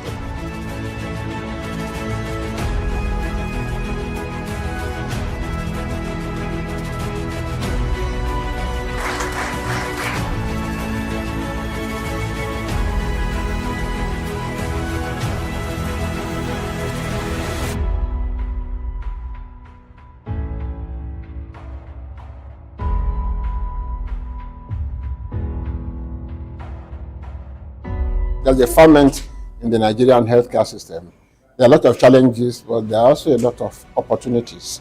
And then the fact that the private sector is beginning now to take its rightful place. It's not now being seen as a competitor of government, but is beginning to occupy to create a larger footprint within healthcare itself, in terms of funding, in terms of direct service provision, in terms of even creating the aspirations and in terms of supplying the personnel.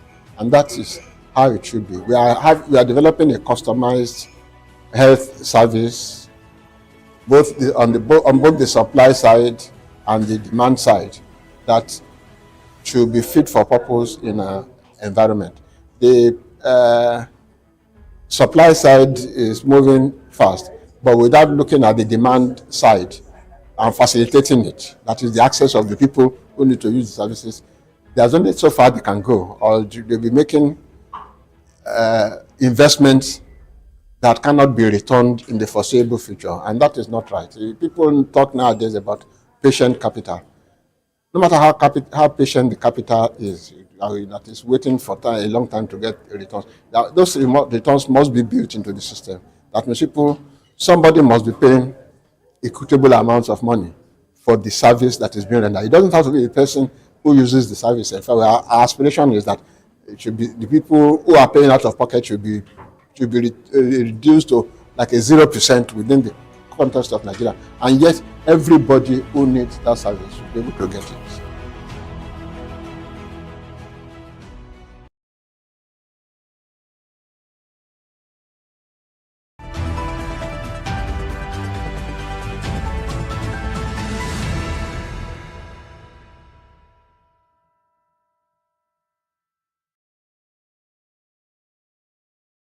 My name is Raymond Ezeku. I work for Dabodani Microfinance Bank, DDMFB. I head the business development of the bank. All right, sir. During the panel's return, there are important access to funding as a major challenge SMEs face doing business in Nigeria. So as someone in the finance and banking states, what are your suggestions? What can be done to address this challenge? Okay, you see, from what the panelists have been saying so far, SMEs have been facing a very huge challenge, okay, in Nigeria. And one of the key issues is access to funding, all right? So access to funding, first of all, you will have to ask yourself as a business owner, have I really organized my business, okay, so that I should be able to have access to funding that is available, okay? Funding is available, take it from the CBN to the BOI to microfinance to commercial banks. Is my company prepared to access this funding? So what do you need? You need what we call the structure. You have to set the enabling structure in place. You have to formalize your business for you to have access to this funding. At DDMLB, we are a microfinance bank, having been in the industry for the past 10 good years, okay? We have understood the key challenges facing this sector, and to foster financial inclusion in Nigeria, that is why we are in business. So we are known for what we do in the SME, okay? So what we do is to develop products tailored to address the needs of these SME businesses, all right? We have our savings, okay? We have our loans. We have several classes of savings that we have, okay? We mobilize this deposit from these SMBs and then also deploy loans, okay, to these SMEs, depending on what you think. So our loans, okay, are tailored to address that critical need, taking your business to the next level. So we also provide this financial advice to our customers, explaining what they need to know, okay, in the sector, how to access this fund, how to apply it, okay, and we communicate everything in details. Here the offer that we issue today. How do you see event like this addressing most of this, bringing solutions to others? Okay, I have been here since morning and it is quite impactful, okay? I have listened to the panelists, in fact, the organization. I thank BusinessDay for organizing this particular event. It is a very big plus and I look forward to seeing this very often because they need to address the needs of these small and medium-scale entrepreneurs.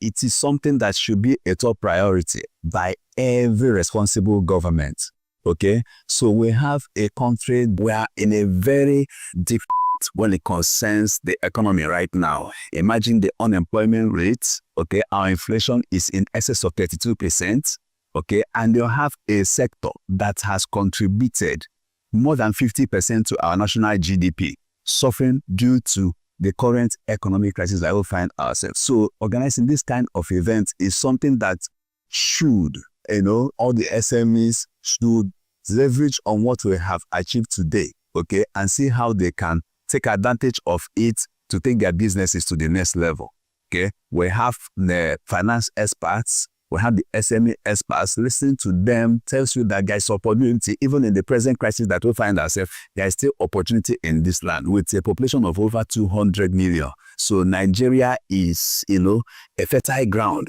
for people to grow. Despite the pressure, the economic pressure, you see this SME is still pushing, still thriving. So that is it. So it's a very good opportunity. Can we know more about the DDMLB? Okay, DDMLB, formerly known as Dabodani Microfinance Bank, has been in existence for the past 10 good years. We are a state microfinance bank, okay, licensed to operate in major markets in Lagos. As we speak, we are in 11 major locations, key markets in Lagos, where we do our business of microfinance bank. What we guarantee our customers is that financial freedom and prosperity in all we do. So we do that in aspect of our savings. We encourage customers to save. There's a product that we call SOL, where you save and make. So it is a product that we do every year. At the end of the period, customers go away with very quality prizes they have won for themselves, in addition to fantastic interest rate that we pay to these depositors. Okay, we have other savings products. Okay, we have our target savings, our personal savings. We have special savings. Okay, where customers save and enjoy our quality rates. Very fantastic and very competitive in the industry. We also have our loan products. Okay, and that is where the deal is. Our loan products, we have SME, we have micro. Our SMEs, we do that to take the businesses to the next level, okay? We have fantastic interest rates, okay? Our tenure, we drop these loans on a tenure, okay? That is, one, affordable and attractive to you, okay? So our loan ranges from 1 to 12 good months, okay? For other businesses like schools, okay, we drop these loans on quarterly basis or termly basis to enable these schools have cash flows to do what? Pay when the schools are in session, all right? So we have businesses out there in Alaba, Trade Fair, Ikeja, all the major markets in Lagos. DDMLB is playing real time, big time there, okay, for SMEs. Okay, so why only in Lagos and what are your expansion plans? DDMLB is a product of a successful buyover of one unit microfinance bank. So having gotten the state license, okay, our 3-year strategic plan is to expand our horizon to see how we can foster this, our pursuit of financial freedom and prosperity to our customers, nationally, okay? So we are looking at leveraging on technology, okay, seeing how we can deploy technology to our tools where you can sit at the comfort of your home, open our accounts, make application for loan, and have the same loan disbursed to you without leaving your debt. That is, we are going to do that. Yeah. Okay, thank you very much, sir. I'm Peter Chinedu Warfare. I'm a tax partner and also the head of tax at Forbes Mazars in Nigeria. The panel session is centered on funding as a major constraint to the development of Nigeria SMEs. Okay. What can be done to address these challenges? If you listen to quite a lot of people who've spoken, they'd say that the issue about funding is a serious issue for SMEs.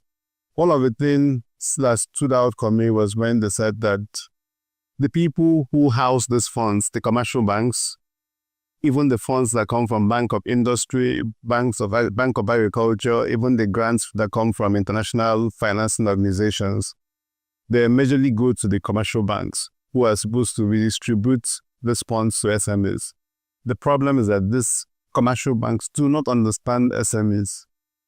They are not interested in funding SMEs. I mean, you can see a lot of them say, oh, we have a table, SME desk.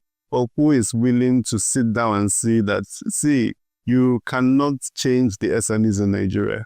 I mean, the SMEs in Nigeria run a particular model that works for them. So if they have a job, if they want to do their business a lot of informal way, how can we come to their level, fund them at their level, and then make sure they receive this money and then scale their businesses? So for me, I think the problem is, let us change the model through which this funding comes. For now, the commercial banking model of funding SMEs is not working. So do you see events like this bringing solutions to solve most of these challenges? I think Business Day is doing excellently well. Why I tell you they do excellently well is that I was in the panel 2 years ago and I sat with other people from PwC. I mean, a partner from PwC. I think I also had a partner from Grant Thornton, and then I had other whites, big guys on the panel. Last time I also saw Ayo from Caladium speak passionately as he has spoken today. I saw Nelly from Niger Branch. These are people who SMEs cannot afford to talk to normally. I mean, yeah, we have a desk for SMEs in our firm, but I know it was quite expensive too. And how much of our time can we give to SMEs? You know, we can't really give a lot of our time to SMEs, especially if they come to us in bits. But I'm happy that we have a platform, and I'm happy that Business Day has been consistently doing this to gather speakers, to gather people who can speak to SMEs on how to scale their businesses, whether from the leadership or business management side or from the compliance side, as we see them talking about taxation. Yeah, so they're really doing a good work. And I feel quite sad that we don't get to see a lot of SMEs attend these events. And sometimes when they attend, maybe they sit for the session for finance or funding. After that, they run away. Go ahead. But it's a good event. Okay, lastly, so what are your key takeaways? Yeah, key takeaway, quite a lot for me is, I think I have an advice for Business Day too, and even everybody who organizes events like this. 2 years ago, the last panel session was for tax. This year, the last panel session will also be tax. So that is how and that's exactly what happens with SMEs. So SMEs, as they start their businesses, they do not plan to keep their records. They do not even plan for taxation. And there's a lot of tax risks that lies with SMEs. So when investors are willing to fund SMEs, when they come, they see that the penalties for them having not complied with taxation is quite a lot. It's even more than the taxes they should have paid. So you see that the same culture of keeping taxation at the rear is what you see with SMEs. So they don't talk about taxation until the tax authorities come and say, oh, you have a fine. So for me, the takeaway is that we should give tax the priority it deserves. That's one. Second thing is that I encourage everybody who have learned one or two to follow up and see how they can improve on whatever they've learned today. Yeah. All right. Thank you so much. Thank you very much. My name is Linda Onyeso, CEO Merit Multi-Services Incorporated, parent company to Makeup Maven NYNG, Beauty by Aubrey, and Melanie Cosmetics Nigeria. Thank you. Okay, good to have you. So during your panel section, you highlighted access to digital tools and documentations as one of the challenges SMEs face. So, and that brings me to digital literacy. One thing is to have these tools, another thing is to handle them. So what can we do to ensure digital literacy at the grassroots level? For digital literacy, I would say educate yourself. Read. Social media is a basic tool.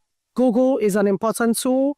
I highlighted the fact that SMEs, especially the mom and pop shops, the smaller ones, you don't expect like the market woman who's selling. It's Paul Chibuzo. I am the head of SME business of Z-Banks Finance Limited. Okay, so access to funding has remained a persistent challenge in the sector. So what can be done as someone in the finance space to... So we also go to educate and enlighten them on the importance of having a business well formalized. Because the truth is that if you cannot build a system around your business, if you die or anything happens, the business automatically dies with you. Yeah. So it is not enough for you to have a business that is making profits. Maybe you are generating 1 million. But the question is, can the business outlive you? Most of the big businesses in the world today, Walmart, Lego, they are all started as a family business. But they were able to build a system around their business. And it is the system that they built around their business that made this business uplift them. So the SME business owner needs to go a step further to be able to build a system around their business so that their business can uplift them. By so doing, they will be able to have not just access to fund, they will have this assurance that, okay, even if tomorrow something happened to you, I'm no longer, in the business, I am 101% sure that this business will permanently uplift. And lastly, from the government aspect, on the government aspect, the government also needs to do a lot. And that was one of the things I appreciate so much about what one of the speakers mentioned, is that the government needs to build a system, to address the current constraint that SME businesses are facing today.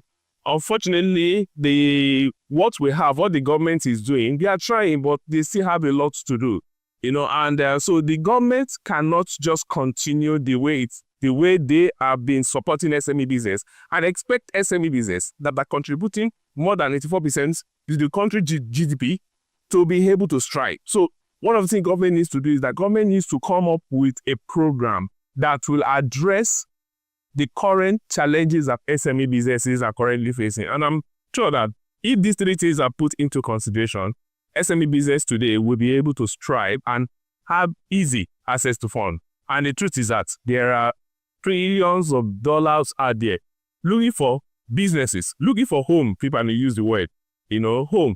And if SME businesses do not have the required structure, they will keep complaining that, it's difficult to have access to funds. The reason is because structurally, they are not even positioned, to have access to this fund. So the financial sectors have a big role to play. The SME business owners have a big role to play, and the government also have a very big role to play in order for us to be able to achieve this collective goal.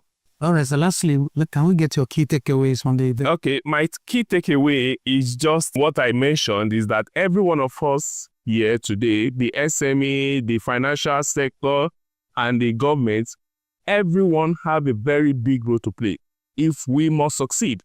Because there's no any economy in the world today that can do without SME. It's practically almost impossible. The truth is that we all know government has no business in business. Government needs to create an enabling environment for business owners, for SME business to be able to strive. So the best government can do is just to create an enabling environment. And that is where the private sector needs to actually come in. And for me, every one of us, the private sector, the government, the SME, everyone has a very big role. So one of the things I gain here is that we all have to play our own role. Everyone must play his own role properly. And in addition to that, everyone must understand the government, the financial service provider, which is the banks, and the SME needs to understand the pain points of each other. The government needs to understand what are the challenges the SMEs are facing. The SME needs to understand what are the challenges that the government are facing that is making the governments not to be able to provide this enabling environment. The same thing, the SME and the financial service provider needs to understand the pain point of each other so that everyone can structure their process to align with each other's pain point in order to be able to address these unique needs. Thank you so much. My name is Dr. Femi Egbeshola. I'm the National President, Association of Small Business Owners of Nigeria, known as ASBOS. Okay, sir. The panel discussions today are centered on funding as a major constraint in this space, and you're a big player in that space. So, your own view, what can be done to address this funding challenges of this space? Funding has been one of the major challenges of MSME, N for nano, M for micro, S for small, M for medium. So it's been one major challenges across board for all of us. And we feel that government needs to approach it with a different model. The current model has been on for many years, and it has not been successful. Successful in the sense that 12% of MSME are able to access funding over the years. At the same time, too, with all the many intervention fund of government, we have not seen tangible impact in the MSME ecosystem. It means that something new needs to be done. One of the things that we feel needs to be done is that government really need to collaborate with critical stakeholders in the MSME ecosystem for whatever policy they want to do, including funding policy and intervention programs. If government is able to cooperate and at the same time collaborate with critical stakeholders in the MSME sector, we will be able to co-own, co-create, co-implement, co-monitor, and co-evaluate the funding process. And that will give us a different result. Again, also is the fact that the major segment of the MSME ecosystem is the nano and the micro sector. They form about 85% of the MSME ecosystem. The funding model we have now does not go in tandem with their capacity. And the structures available now is not accessible to this particular set of nano and micro business owners. We need to begin to draw down and look at how we can rejig our financing policies to be able to accommodate these vulnerable ones and bring them on board for funding. We also need to ensure that a lot of capacity building is done for the MSMEs also, so that they will get to learn where funding are, how to access it, what they need to do, and build their capacities to be able to do it. We also need to work on ensuring that financial literacy is improved upon, so that when they get this funding, they'll be able to use it for the right purpose and we pay back at the right time. Okay, so I think you answered both my first and second question well. Yeah, okay, so let me have your key takeaways on the event. Yeah, for today, I think it's a wonderful platform created by BusinessDay to practically build the capacities of MSMEs again. For us to grow, we must be able to scale. It is either we scale or we die. And this event has given us a lot of insights, a lot of nuggets on how we can scale our businesses. We want to begin to see actionable plans coming up from the MSMEs that are here today to take away what information they've gotten here to improve their businesses, such that 2025 and beyond, we see business scaling up and coming back to give testimonies that these are some of the things they learned while they attended BusinessDay SME 100 Conference 2024. All right, thank you very much. You're welcome. Thank you. My name is Kehinde Oluwayemisi Omojigbe Ifebogo. I'm the founder, CEO of the Fufu Factory. Congratulations on winning an award on the under SME 100 category by BusinessDay. So how do you feel to be recognized for what you do? It feels good, really. Honestly, it feels good. This is hard work. This is perseverance. This is doggedness. This is telling myself I've chased other people's dream for almost 25 years. It's time to chase mine and not throwing in the towel in any way, in any form.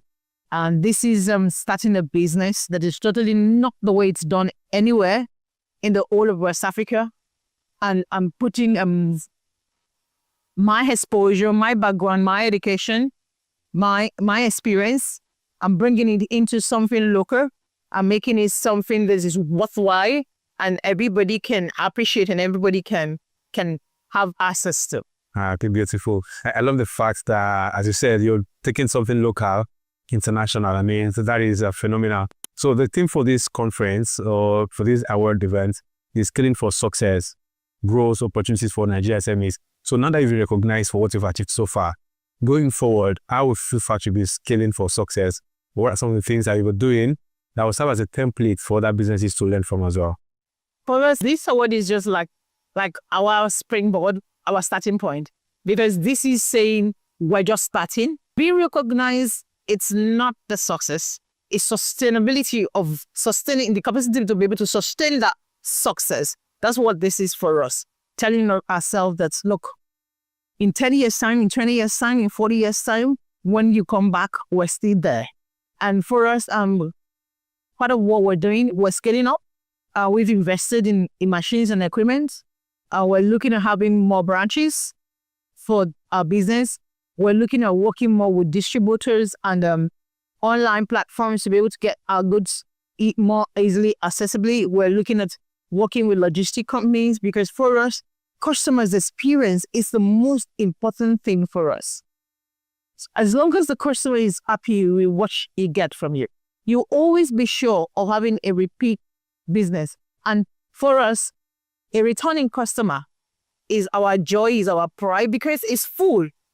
You eat every day. And so for a customer to choose us over and over and over again, that's the biggest thing for us.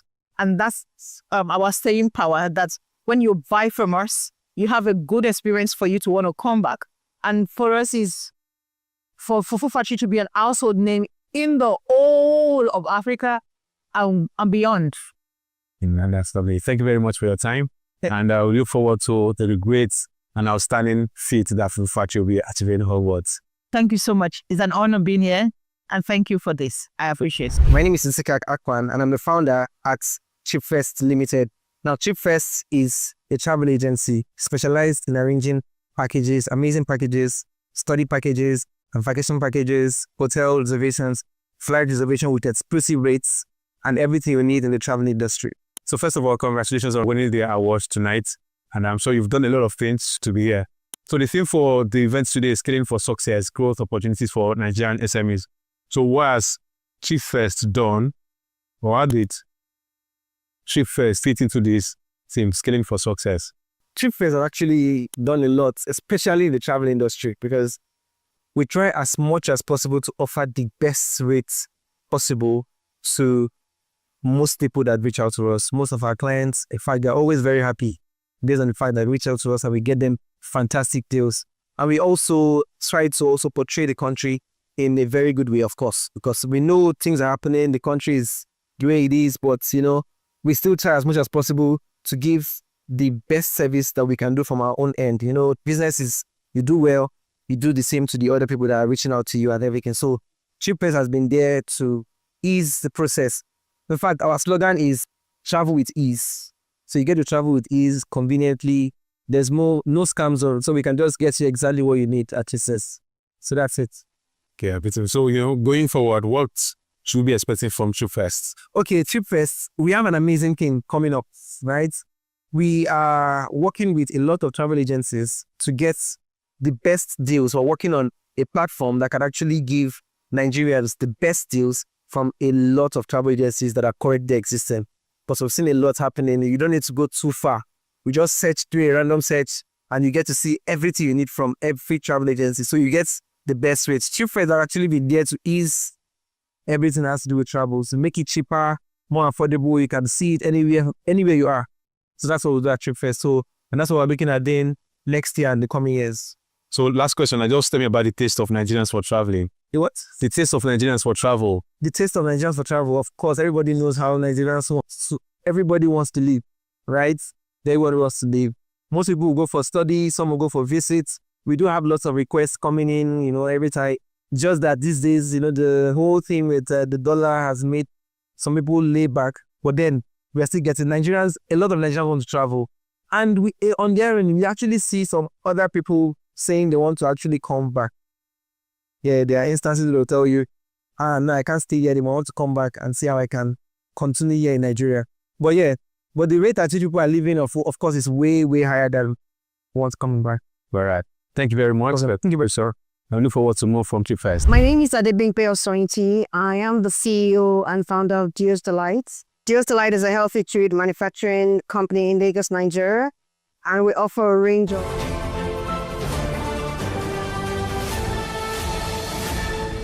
You are watching Business Day Television.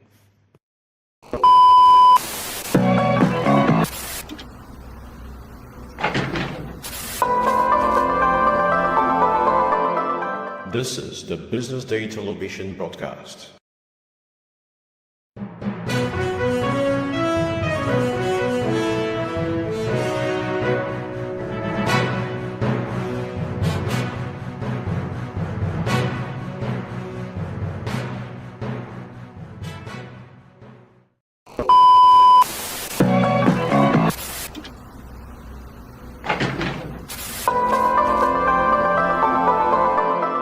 This is the Business Day Television broadcast.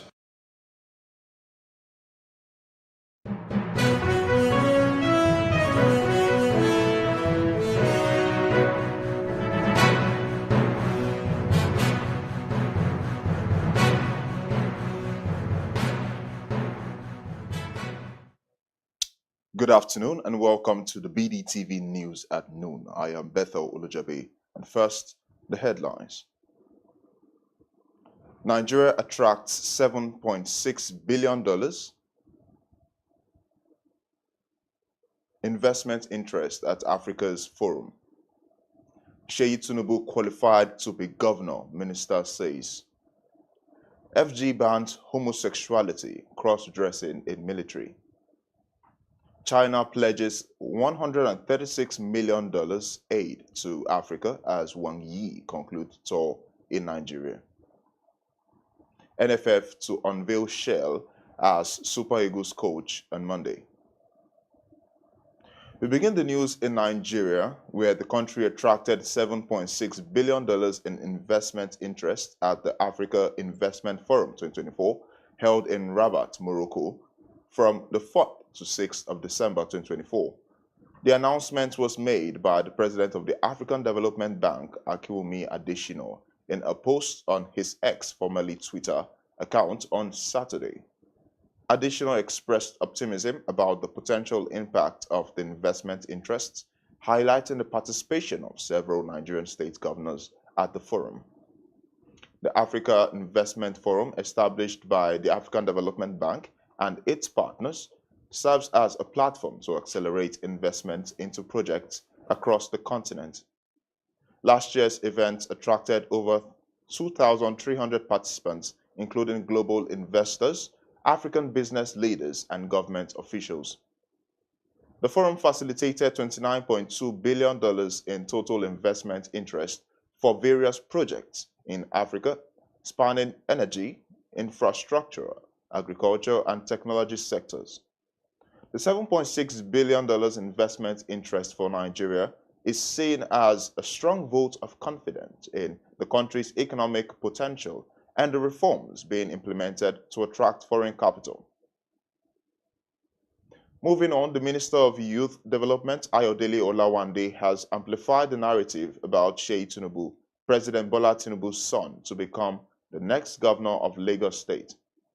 Conversations about Seyi succeeding Governor Babajide Sanwo-Olu started late last year when a social-political organization, Friends of Seyi Tinubu, FOST, endorsed him for the #1 political office in the state. Speaking in an interview with Seun Okimbaloye, Olawande, who described Seyi as his leader and mentor, said the president's son has the capacity to lead Lagos State.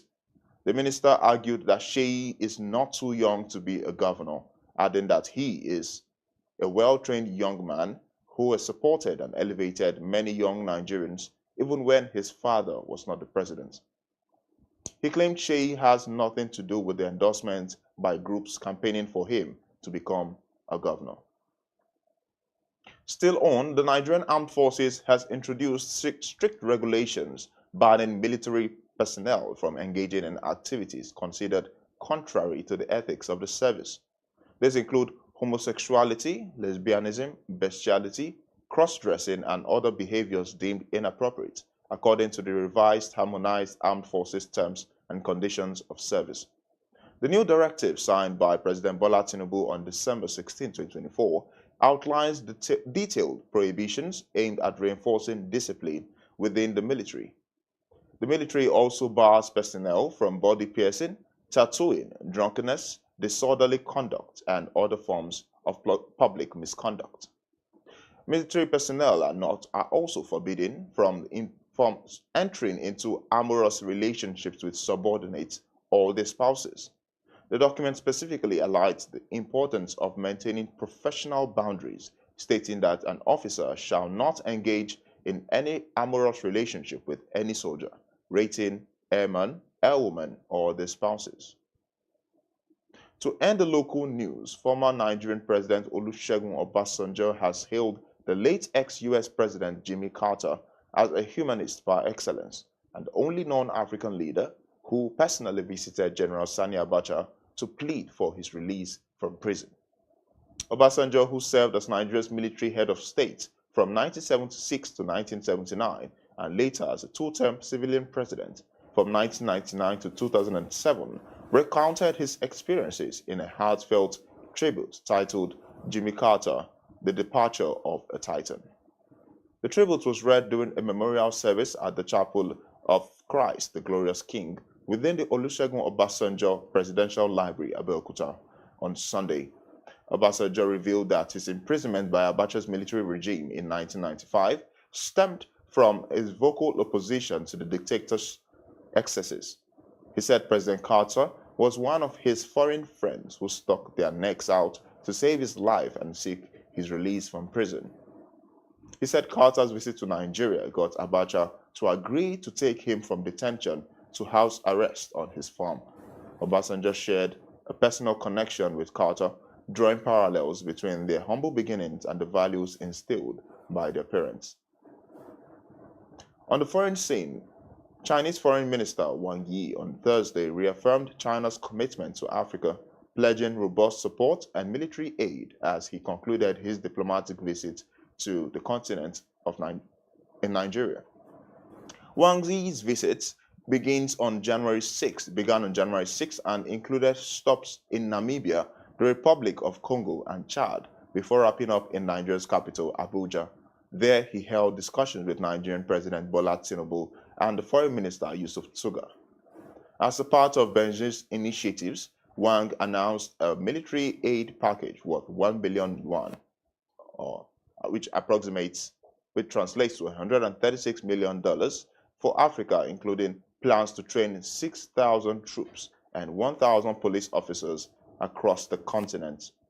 Nigeria, one of China's key trade partners in sub-Saharan Africa, exports oil and gas to Beijing while importing manufactured goods.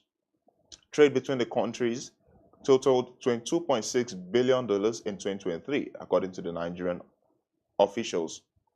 Also, Chad's public prosecutor reported that an overnight attack on the presidential compound was carried out by 24 armed people whom they describe as ill-intentioned individuals. The attack was stopped by security forces, though many details remain unclear. According to the prosecutor, the attackers drove up to the presidential palace, pretended their vehicle had broken down, and then attacked the security guards at the gate. This resulted in the killing of 2 people and lightly wounded 5 others. The security forces responded by killing 18 of the attackers and wounding 6 others. The government spokesperson, Abdurrahman Kulamala, offered a different suggestion, saying in a television interview that the attackers seemed intoxicated and disorganized and only had knives and machetes.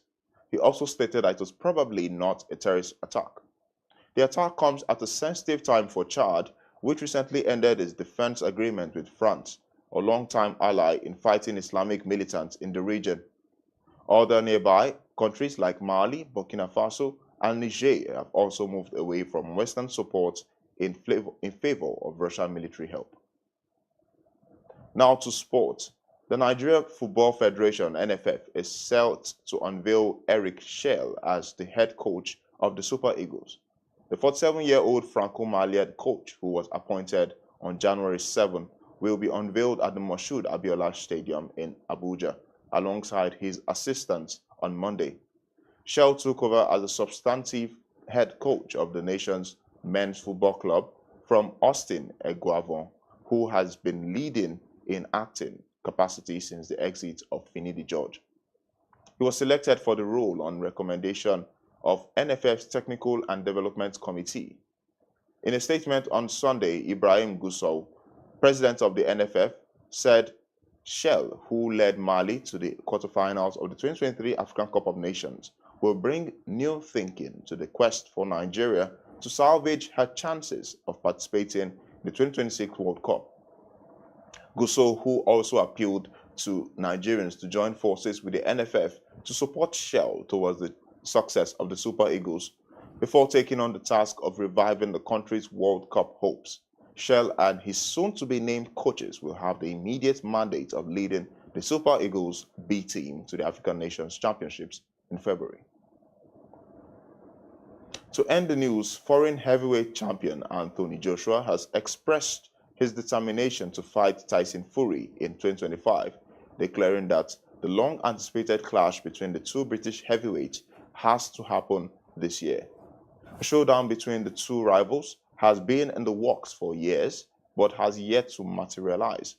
Both fighters are coming off losses in world title bouts, with Anthony Joshua suffering a stoppage defeat to Daniel Dubois in September, and Fury falling to Alexander Usyk in December.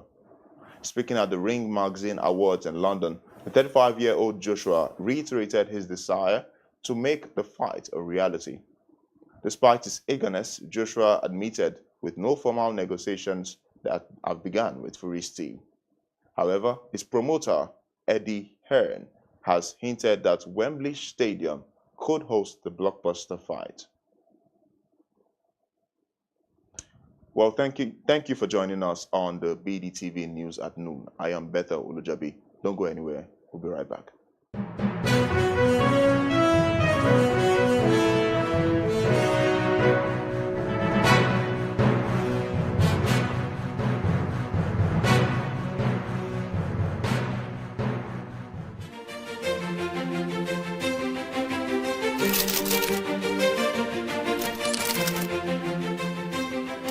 I am, of course, a great admirer of the impeccable credibility, professionalism, and business savviness of BusinessDay.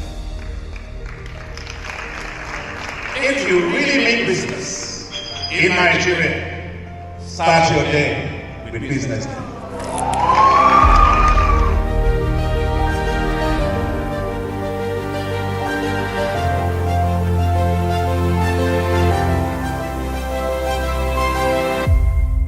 BusinessDay is West Africa's leading provider of business intelligence and information, delivering premium content across diversified media platforms, including online, mobile, and print. Since its inception in 2001 with a weekly newspaper production, BusinessDay has expanded its reach to provide exclusive content accessible through print, mobile, and online channels. Our premium offerings are further enriched with syndicated content from esteemed sources like the Financial Times, The Economist, and the Harvard Business Review. At BusinessDay, our mission is clear: to be the foremost provider of business and financial content, empowering readers to make informed decisions in Nigeria and Africa.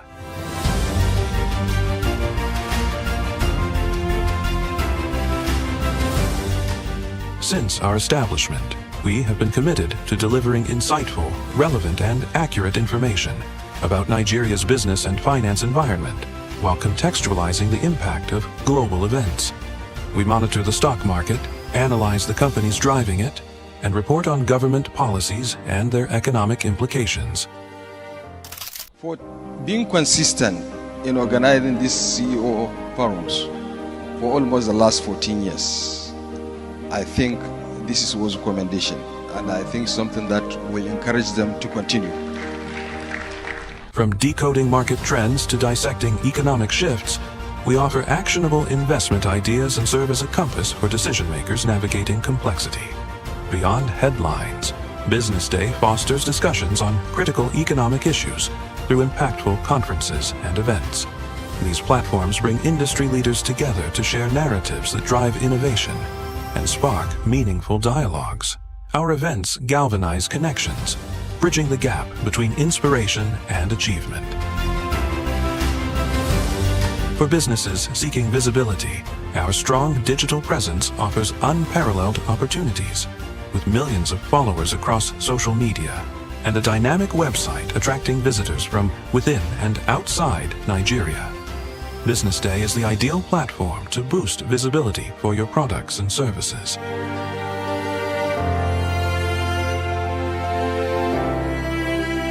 If you're looking for in-depth analysis and expert opinions on Nigeria and Africa's business landscape, BusinessDay is your guide.